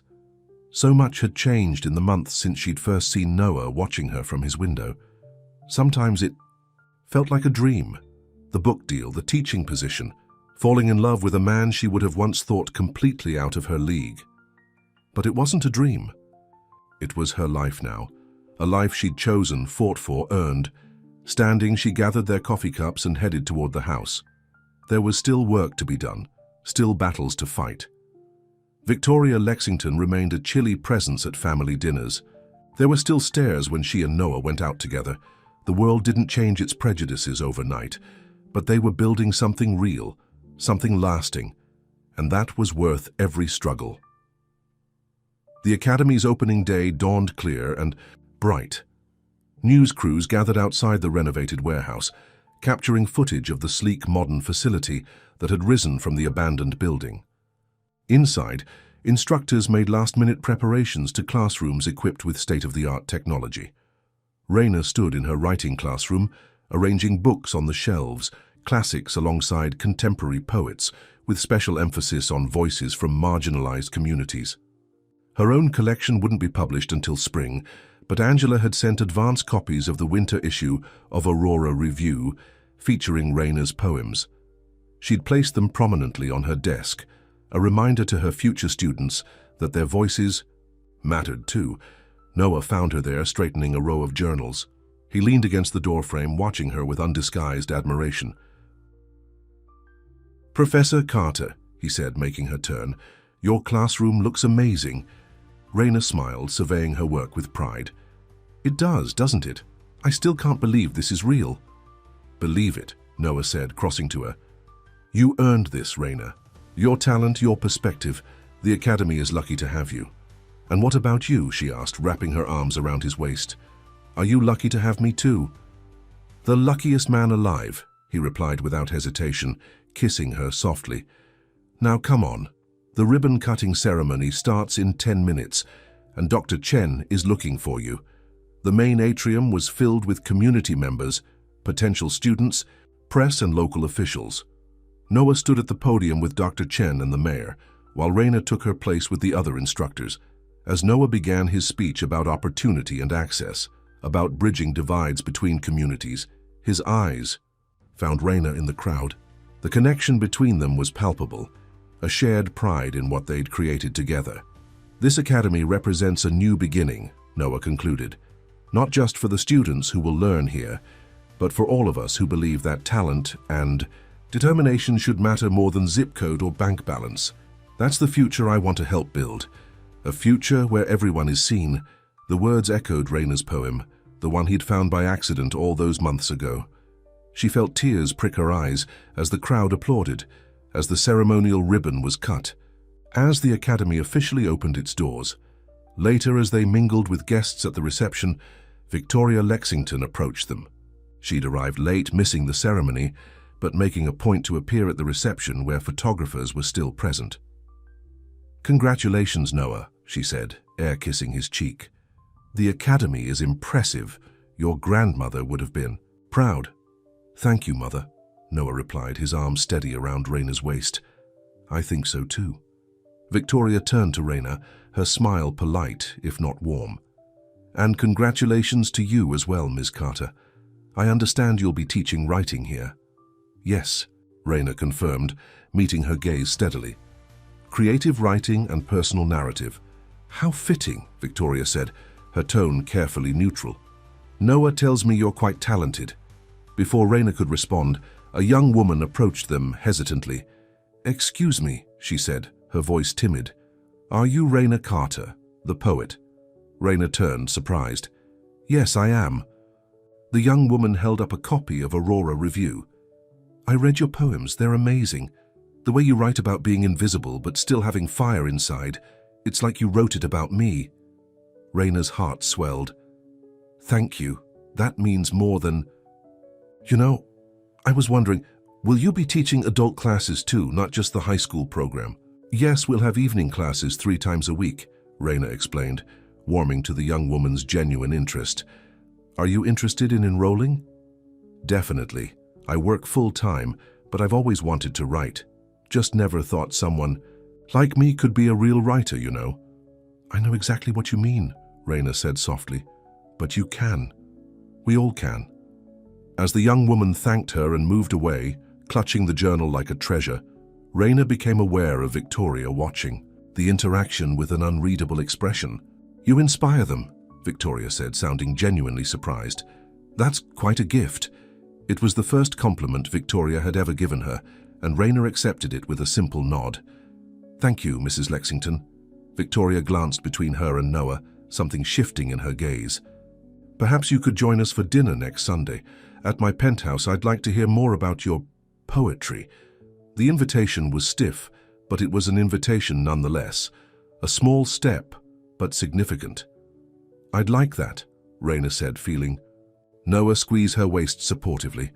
As Victoria moved away to greet other guests, Noah whispered in Raina's ear, Did my mother just voluntarily invite you to dinner? I think she did, Raina replied, equally amazed. Should I be worried? Noah chuckled. Probably, but I'll be right there with you. You always are, Raina said, turning to face him fully.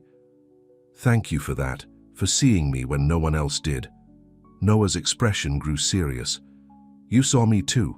Raina, when I was hiding from everyone, including myself, you saw the real me.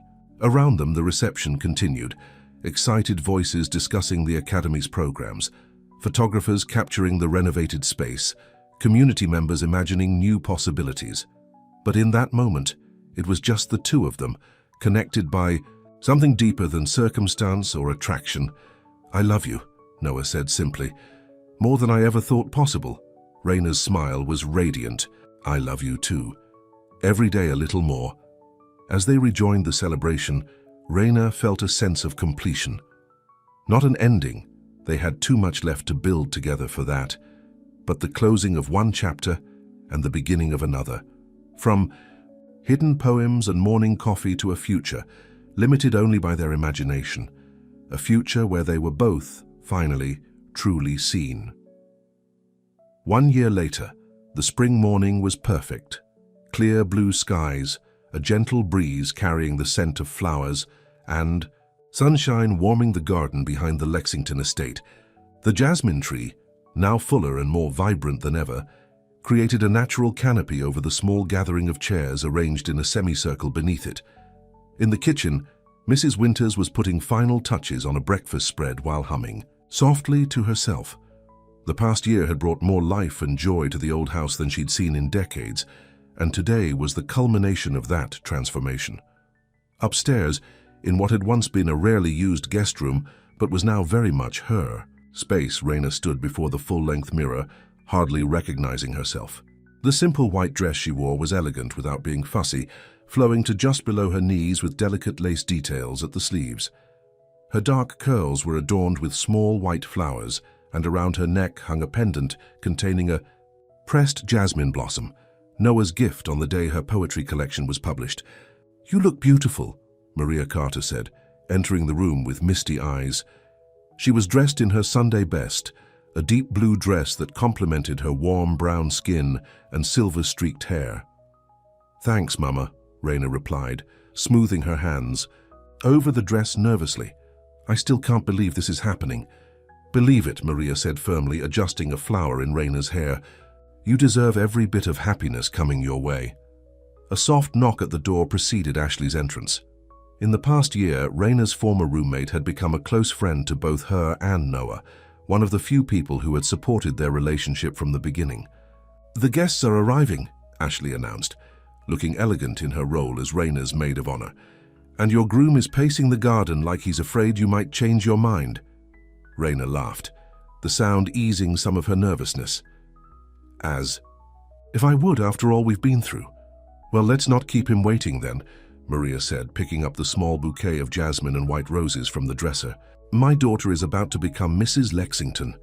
Raina shook her head, a determined glint in her eye. Carter Lexington, Mama. We're hyphenating, remember? I'm keeping my name too.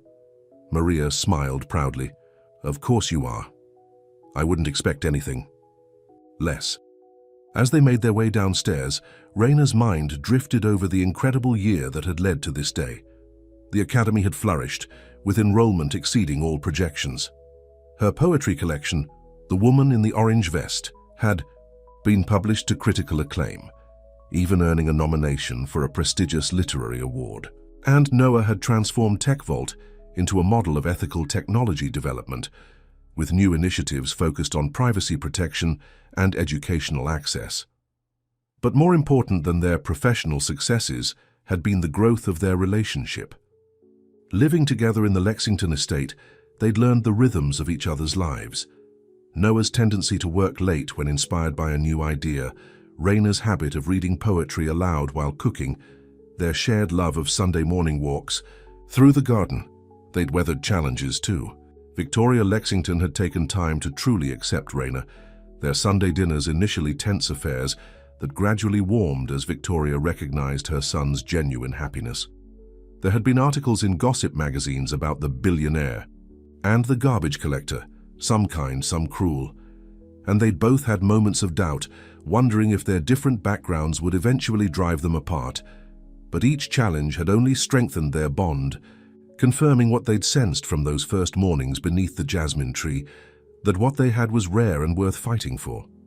Now, as Raina stepped into the garden where their closest friends and family had gathered, she felt a sense of rightness settle over her. This wasn't a fairy tale ending. It was a real beginning with all the complexity and beauty that entailed. Noah stood waiting beneath the jasmine tree, looking handsome in a light grey suit, his eyes finding hers immediately. The love in his gaze was so palpable it made her breath catch. Beside him stood Peter, his best man, and across from them Ashley waited for Raina to join her. The ceremony was simple and deeply personal. They had written their own vows, Noah going first, his voice steady despite the emotion evident in his eyes. Raina, before I met you, I thought I knew what mattered in life: success, security, control. Then you showed up in your orange vest, dancing when you thought no one was watching. A soft laugh rippled through the guests. You taught me that. Real strength isn't found in wealth or status, but in the courage to be authentic, to stand in your truth even when the world tries to make you small. He took her hands in his, continuing, I promise to see you, truly see you, every day for the rest of our lives, to honor your independence and your dreams as fiercely as my own. To build a life with you where we both can bloom fully side by side. I love you not despite our differences, but because of the way those differences have helped us both grow. Tears shimmered in Raina's eyes as she began her own vows. Noah, when you first left coffee by your gate, I was suspicious. More gentle laughter. I'd learned early that people like you didn't really see people like me. We were background characters. In your story, useful but not essential. She squeezed his hands, her voice growing stronger. But you proved me wrong. You saw me, my words, my heart, my fire, when I'd spent a lifetime feeling invisible. You taught me that real love doesn't ask you to shrink. It gives you room to expand. Taking a deep breath, she continued, I promise to keep seeing you too. Not the billionaire, not the public image, but the man who reads poetry with me under the jasmine tree. I promise to challenge you when you need challenging, and support you when you need supporting. To build something with you that's neither your world nor mine, but something new that belongs to us both. I love you, Noah Lexington, and I choose you today and every day. The exchange of rings was followed by a kiss that prompted applause from their small audience. As they turned to face their guests as husband and wife, Raina caught her mother's eye. Maria was beaming through her tears, pride evident in every line of her face. Even Victoria Lexington, seated in the front row in an expensive cream suit, was dabbing discreetly at her eyes. The past year had softened her considerably, especially after she'd attended one of Raina's poetry readings and witnessed firsthand the respect and admiration her work commanded. The wedding breakfast that followed was joyful and relaxed, with guests mingling on the garden patio. Noah's Tech World colleagues chatted with Raina's friends from the sanitation department. Literary agents and publishers who had become part of Raina's new circle shared stories with Noah's business associates. Dr. Chen from the academy raised her toast to the couple who had brought her vision to life. To Noah and Raina, she said, lifting her glass, who remind us that the most powerful connections often come from the most unexpected places. May your marriage be like the academy, a place where different worlds meet and create something beautiful. As the celebration continued, Noah pulled Raina aside to a quiet corner of the garden. Happy? He asked, his arm around her waist. Completely, she confirmed, leaning into him, though it still feels a little surreal. Mrs. Carter Lexington has a nice ring to it, Noah said, dropping a kiss on her temple. Almost as nice as award-nominated poet Raina Carter Lexington. Raina laughed. The nomination was enough. I don't expect to win. I wouldn't be so sure, Noah replied mysteriously. Angela called yesterday while you were at your final dress fitting. She wouldn't tell me details, but she seemed very excited about something happening at the awards ceremony next month. Well, whatever happens, happens, Raina said philosophically. The book exists. People are reading it. That's what matters. Noah nodded, his expression turning thoughtful. I've been thinking about what's next for us. Besides the honeymoon. In Greece? Raina asked with a smile. Besides that, Noah confirmed. The academy's doing well. Your writing career is taking off. Tech Vault is stable again. Maybe it's time to think about expanding our family? Raina's eyes widened. They'd discussed children in general terms, both agreeing they wanted them someday, but hadn't set any timeline. You mean start trying? Only if you're ready, Noah said quickly. Your career is at such an exciting point right now. We can wait if... Yes, Raina interrupted, surprising herself with the certainty she felt. Yes, I want to start our family. My writing won't stop because we have a baby. If anything, it'll give me more to write about.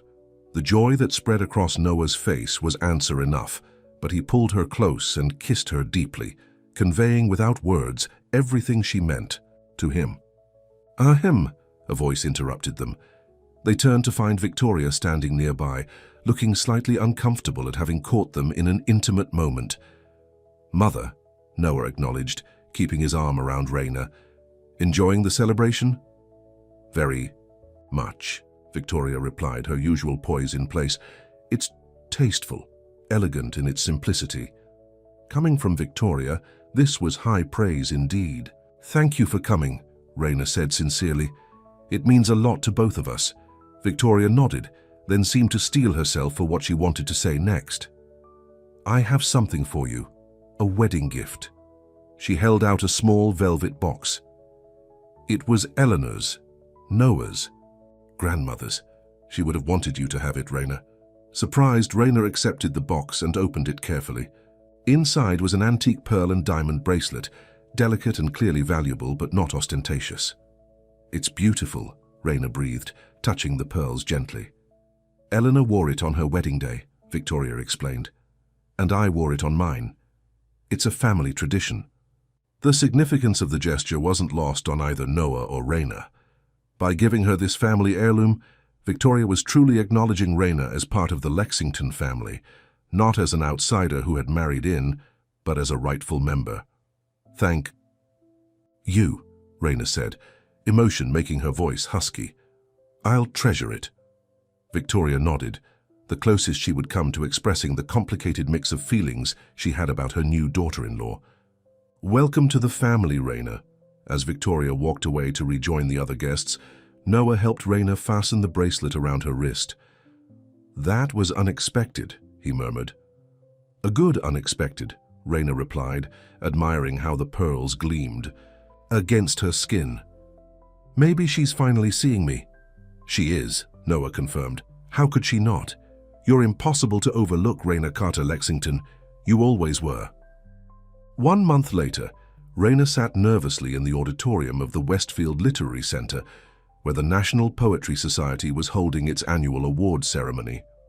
Noah sat beside her, looking more anxious than she felt, while Angela Myers from Aurora Review kept shooting them encouraging smiles from across the aisle.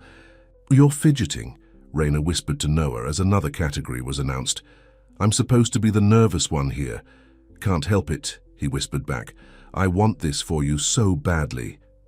Raina squeezed his hand. "Just being nominated is incredible. Noah, I don't need to win to validate what we've built."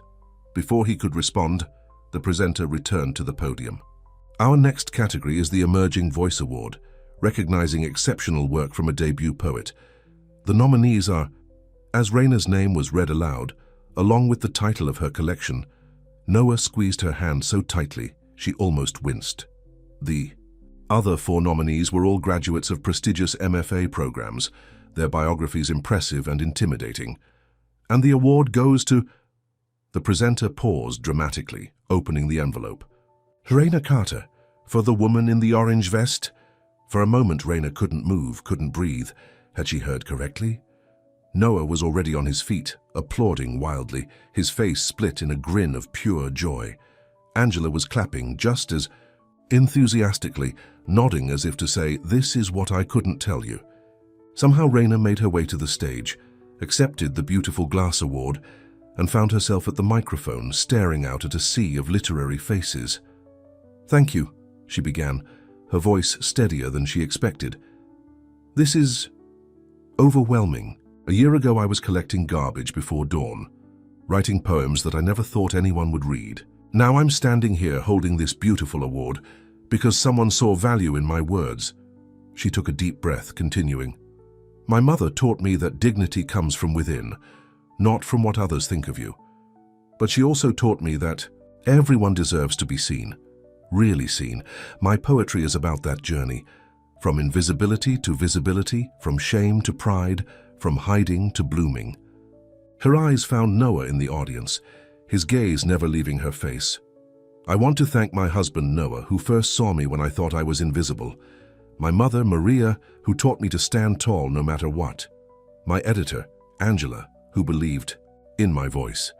And every person who has ever felt unseen, unheard, underestimated. This is for you too. Keep writing your truth. Someone will see it. Someone will hear it. Thank you." The applause was warm and genuine as Raina returned to her seat. Clutching the award with slightly trembling hands, Noah kissed her, whispering, "I'm so proud of you," against her lips. Later at the reception, Raina found herself surrounded by publishers, editors, and established poets, all interested in her work, her story, her perspective. Noah stood nearby, happily ceding the spotlight, watching as his wife, the garbage collector turned award-winning poet, commanded the room with her natural warmth and eloquence. "She's remarkable," said a voice beside him. Noah turned to find an elderly poet whose work he recognized from Raina's bookshelves. "Yes, she is," Noah agreed proudly. "You're her husband?" "The tech fellow," the poet asked, studying him with kind but shrewd eyes. "I am." The poet nodded thoughtfully. "You know, when I first heard her story, the garbage collector and the billionaire, I thought it was a publicity angle. But seeing you two together, it's the real thing, isn't it? The guy." "Most real thing in my life," Noah confirmed without hesitation. "Good," the poet said approvingly. "She's going to go far, that one. She'll need someone who sees her for who she really is, not just what she represents."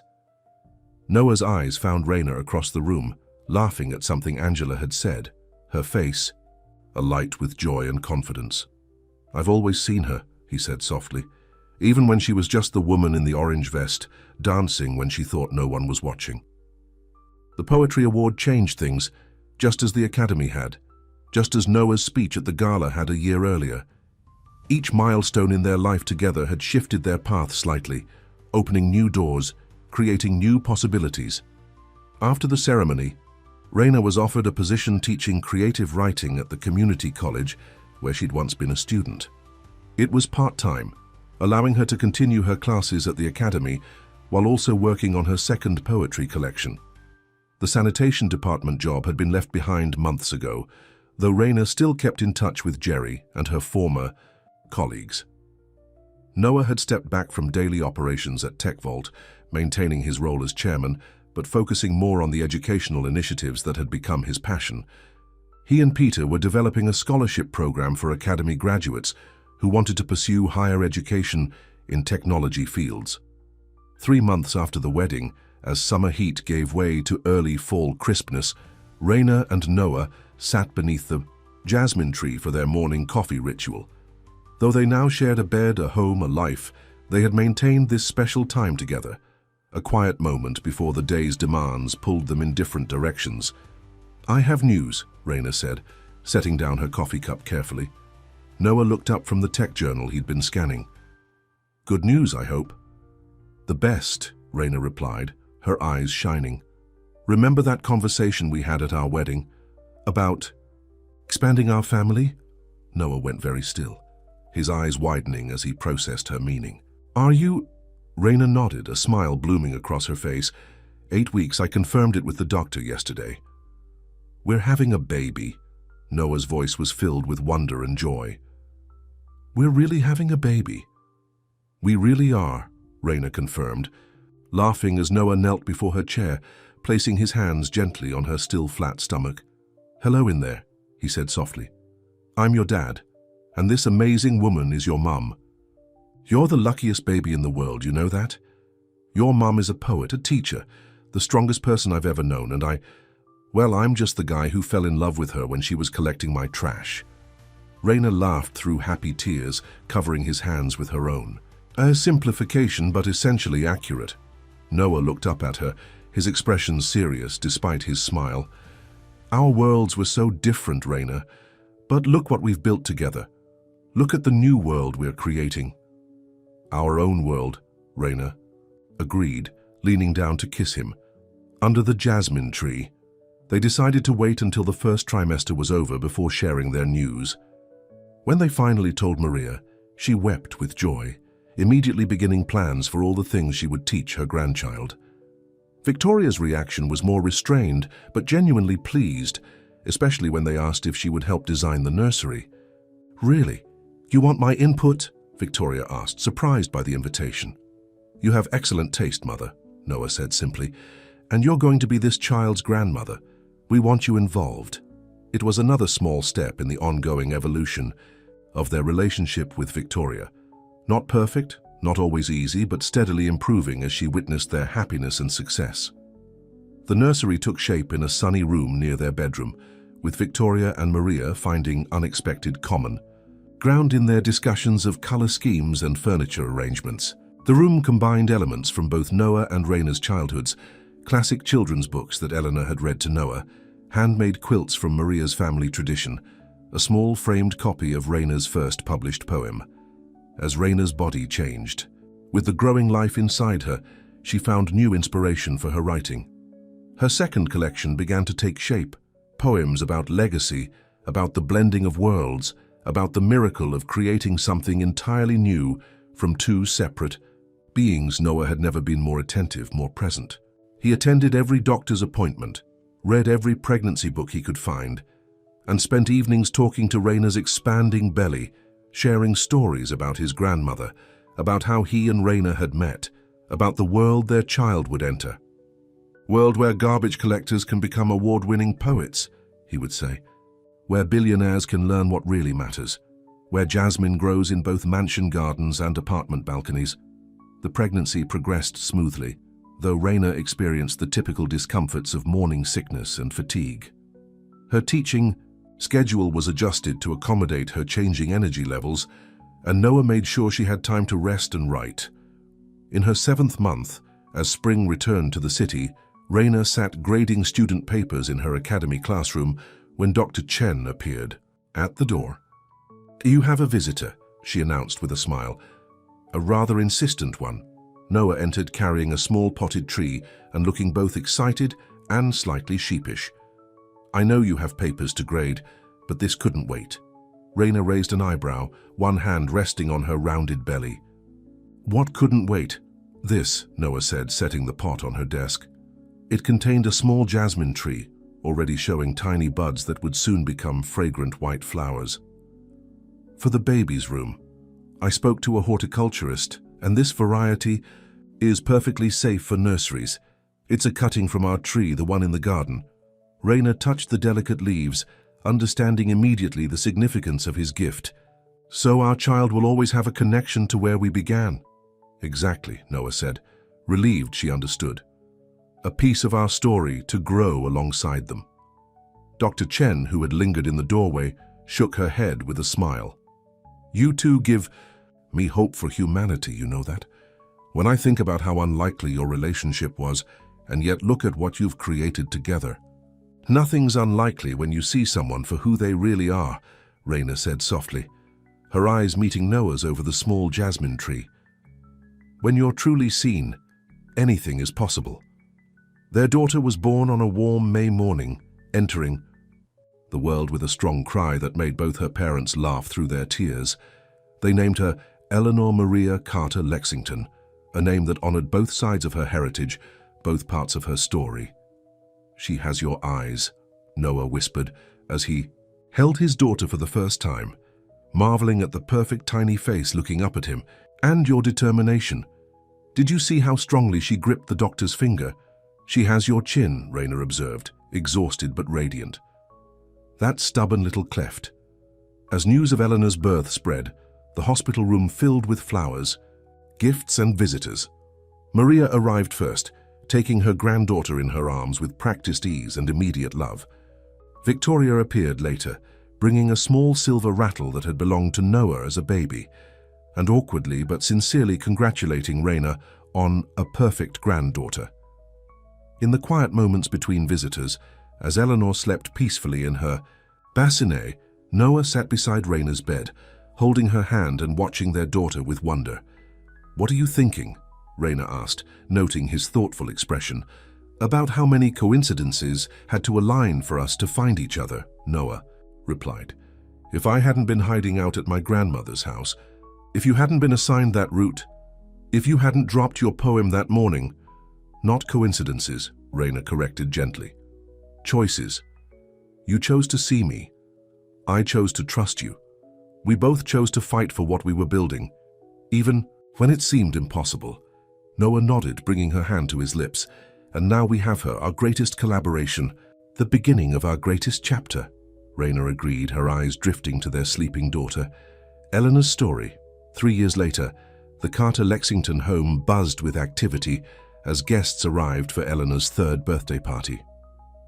The garden had been transformed with balloons and streamers, a small bounce house and a table laden with a spectacular cake shaped like a garbage truck.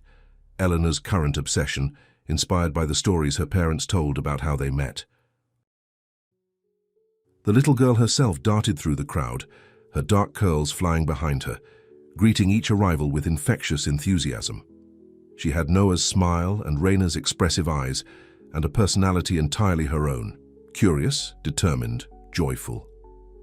"Gamma Maria, Gamma Vicky," she shouted, spotting her grandmothers arriving together, an increasingly common sight as the two women had developed an unlikely friendship based initially on their shared adoration of Eleanor and gradually expanding to genuine respect. Maria scooped her granddaughter up in a warm hug, while Victoria looked on with a smile, holding a beautifully wrapped gift. The formal Mrs. Lexington had given way to Gamma Vicky at Eleanor's insistence, and Victoria had surprised everyone by embracing the nickname wholeheartedly. "Where's Mommy?" Maria asked, setting Eleanor down. "With baby James in the quiet room," Eleanor reported importantly. "He's sleeping. Daddy says we have to be quiet so he stays that way." The guests laughed, knowing that 6-month-old James Carter Lexington had his father's tendency to wake at the slightest sound. Their son had been an unexpected but joyful addition to the family, born just as Raina's 2nd poetry collection reached the bestseller list, and Noah's education initiative expanded to 3 new cities.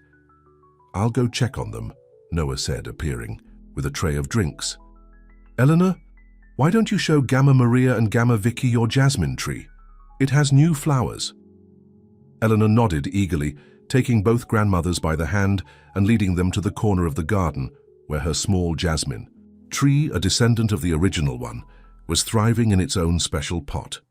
Victoria listened with surprising patience as the little girl explained how jasmine flowers worked, clearly repeating information Noah had shared with her. Noah found Raina in the nursery, sitting in a rocking chair with James asleep against her shoulder. At 33, Raina had grown even more beautiful to Noah. Motherhood had added a depth to her that took his breath away. "How's our little man?" he asked softly, kneeling beside the chair. "Finally out," Raina whispered, smiling down at the sleeping baby. "Just in time for me to rejoin the party. How's it going out there?" "Eleanor is giving the grandmothers a botany lesson," Noah reported with a grin. "Victoria is being remarkably attentive." "She's come a long way," Raina acknowledged. 3 years of watching Eleanor grow, of seeing the solid partnership between Noah and Raina flourish, had softened Victoria's once rigid views considerably. She would never be as warm as Maria, but her love for her grandchildren was genuine, and her respect for Raina had evolved from reluctant to sincere. Noah gently took James from Raina's arms. "I'll put him in the crib. You go enjoy our daughter's moment. Ashley just arrived with that craft kit Eleanor's been talking about for weeks." Raina stood, stretching her back before leaning in to kiss Noah softly. "Have I told you lately that I love our life?" "Not since this morning," Noah teased, cradling James with practiced ease, "but I never get tired of hearing it." As Raina headed back to the garden, she paused in the hallway to look at the family photos lining the walls. The timeline of their life together was captured there, their wedding beneath the jasmine tree, Raina accepting her poetry award, Noah cutting the ribbon at the second academy location, Eleanor's birth, James's christening. Alongside these milestone moments were everyday captures: Noah reading to Eleanor, Raina writing at her desk with baby James sleeping in a carrier on her chest, the four of them making cookies in the kitchen.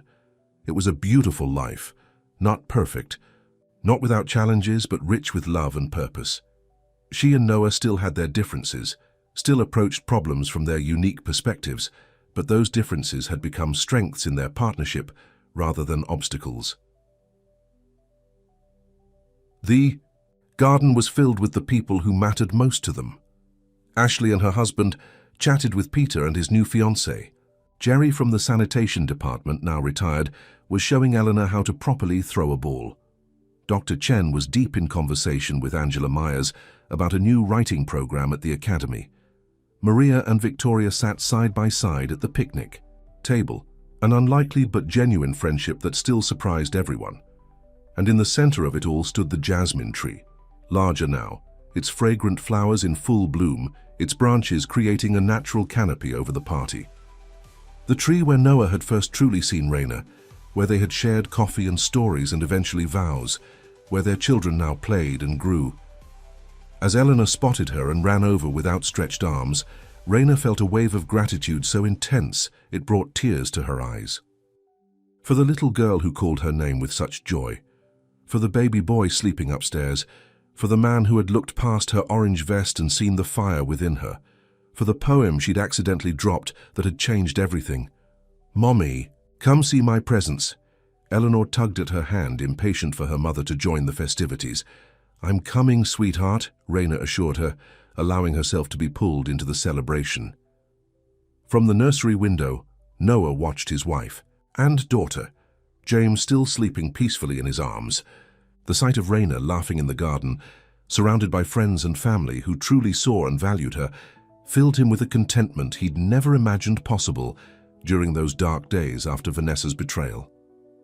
Back then, he'd thought his life was over. Now he knew it had barely begun. "Your mom and sister are out there," he whispered to his sleeping son. "Should we join them?" James sighed in his sleep, nestling closer to his father's chest. Noah smiled, content to hold this moment a little longer, watching through the window as Eleanor showed Raina the handmade card Maria had brought her. Their worlds had been so different once, the garbage collector and the billionaire, both hiding, in their own ways. But beneath the jasmine tree they had found something rare, the courage to be seen, truly seen, with all their flaws and fears and dreams laid bare.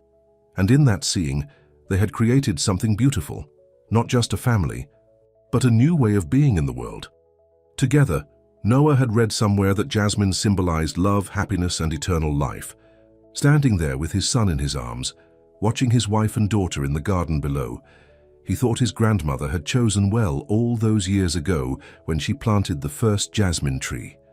Some things, it seemed, were meant to bloom across generations. 5 years later, "Mom, Dad, hurry up or we'll be late," 8-year-old Eleanor called from the bottom of the stairs, her impatience evident in every line of her small body.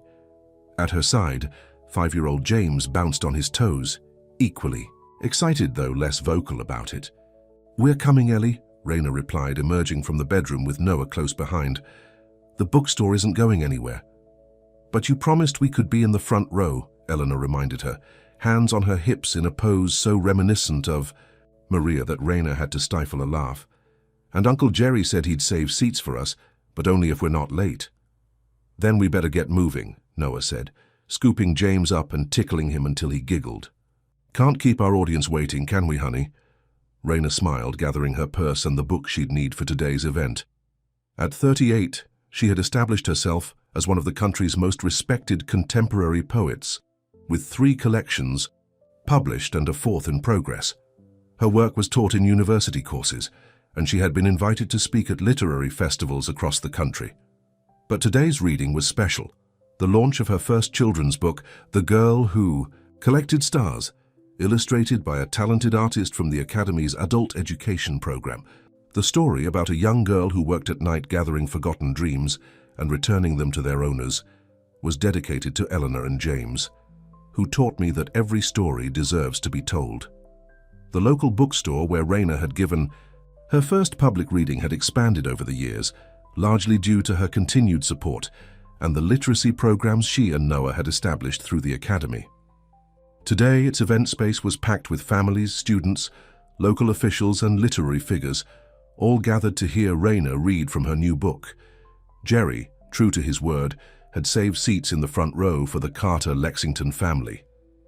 Now, fully retired from the sanitation department, he had become a fixture at the Academy, teaching a popular workshop on environmental sustainability and mentoring students interested in civil service careers.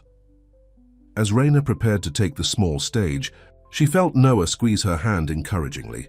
"To knock 'em dead, poet," he whispered, his eyes shining with the same pride and love she'd seen at their wedding, at Eleanor's birth, at James's first steps, at countless moments large and small throughout their years together. The reading was a success, with children sitting cross-legged on the floor, captivated by Raina's expressive voice as she brought her story to life. When she finished, the applause was enthusiastic, led by Eleanor and James, who beamed with pride at their mother's achievement. During the book signing that followed, a young woman approached the table with a little girl who looked about 4 years old. Raina immediately noticed the woman's work uniform, the same orange vest she herself had worn all those years ago, Ms. "Carter Lexington," the woman said shyly, "I just wanted to tell you how much your poetry has meant to me, especially The Woman in the Orange Vest. I read it during my breaks on my route." Raina smiled warmly, recognizing in the woman's eyes the same mixture of determination and vulnerability she had once felt. "Thank you for telling me that. Are you with the city sanitation department?" The woman nodded. 3 years now. It pays. The bills while I take night classes. I'm studying literature, actually." "That's wonderful," Raina said sincerely, signing a copy of her children's book for the woman's daughter. "What's your name?" "Sophia Garcia," the woman replied, "and this is my daughter, Maya." Raina wrote a special inscription in the book, then looked up at Sophia with understanding in her eyes. "The hours are tough, aren't they? Especially with a little one."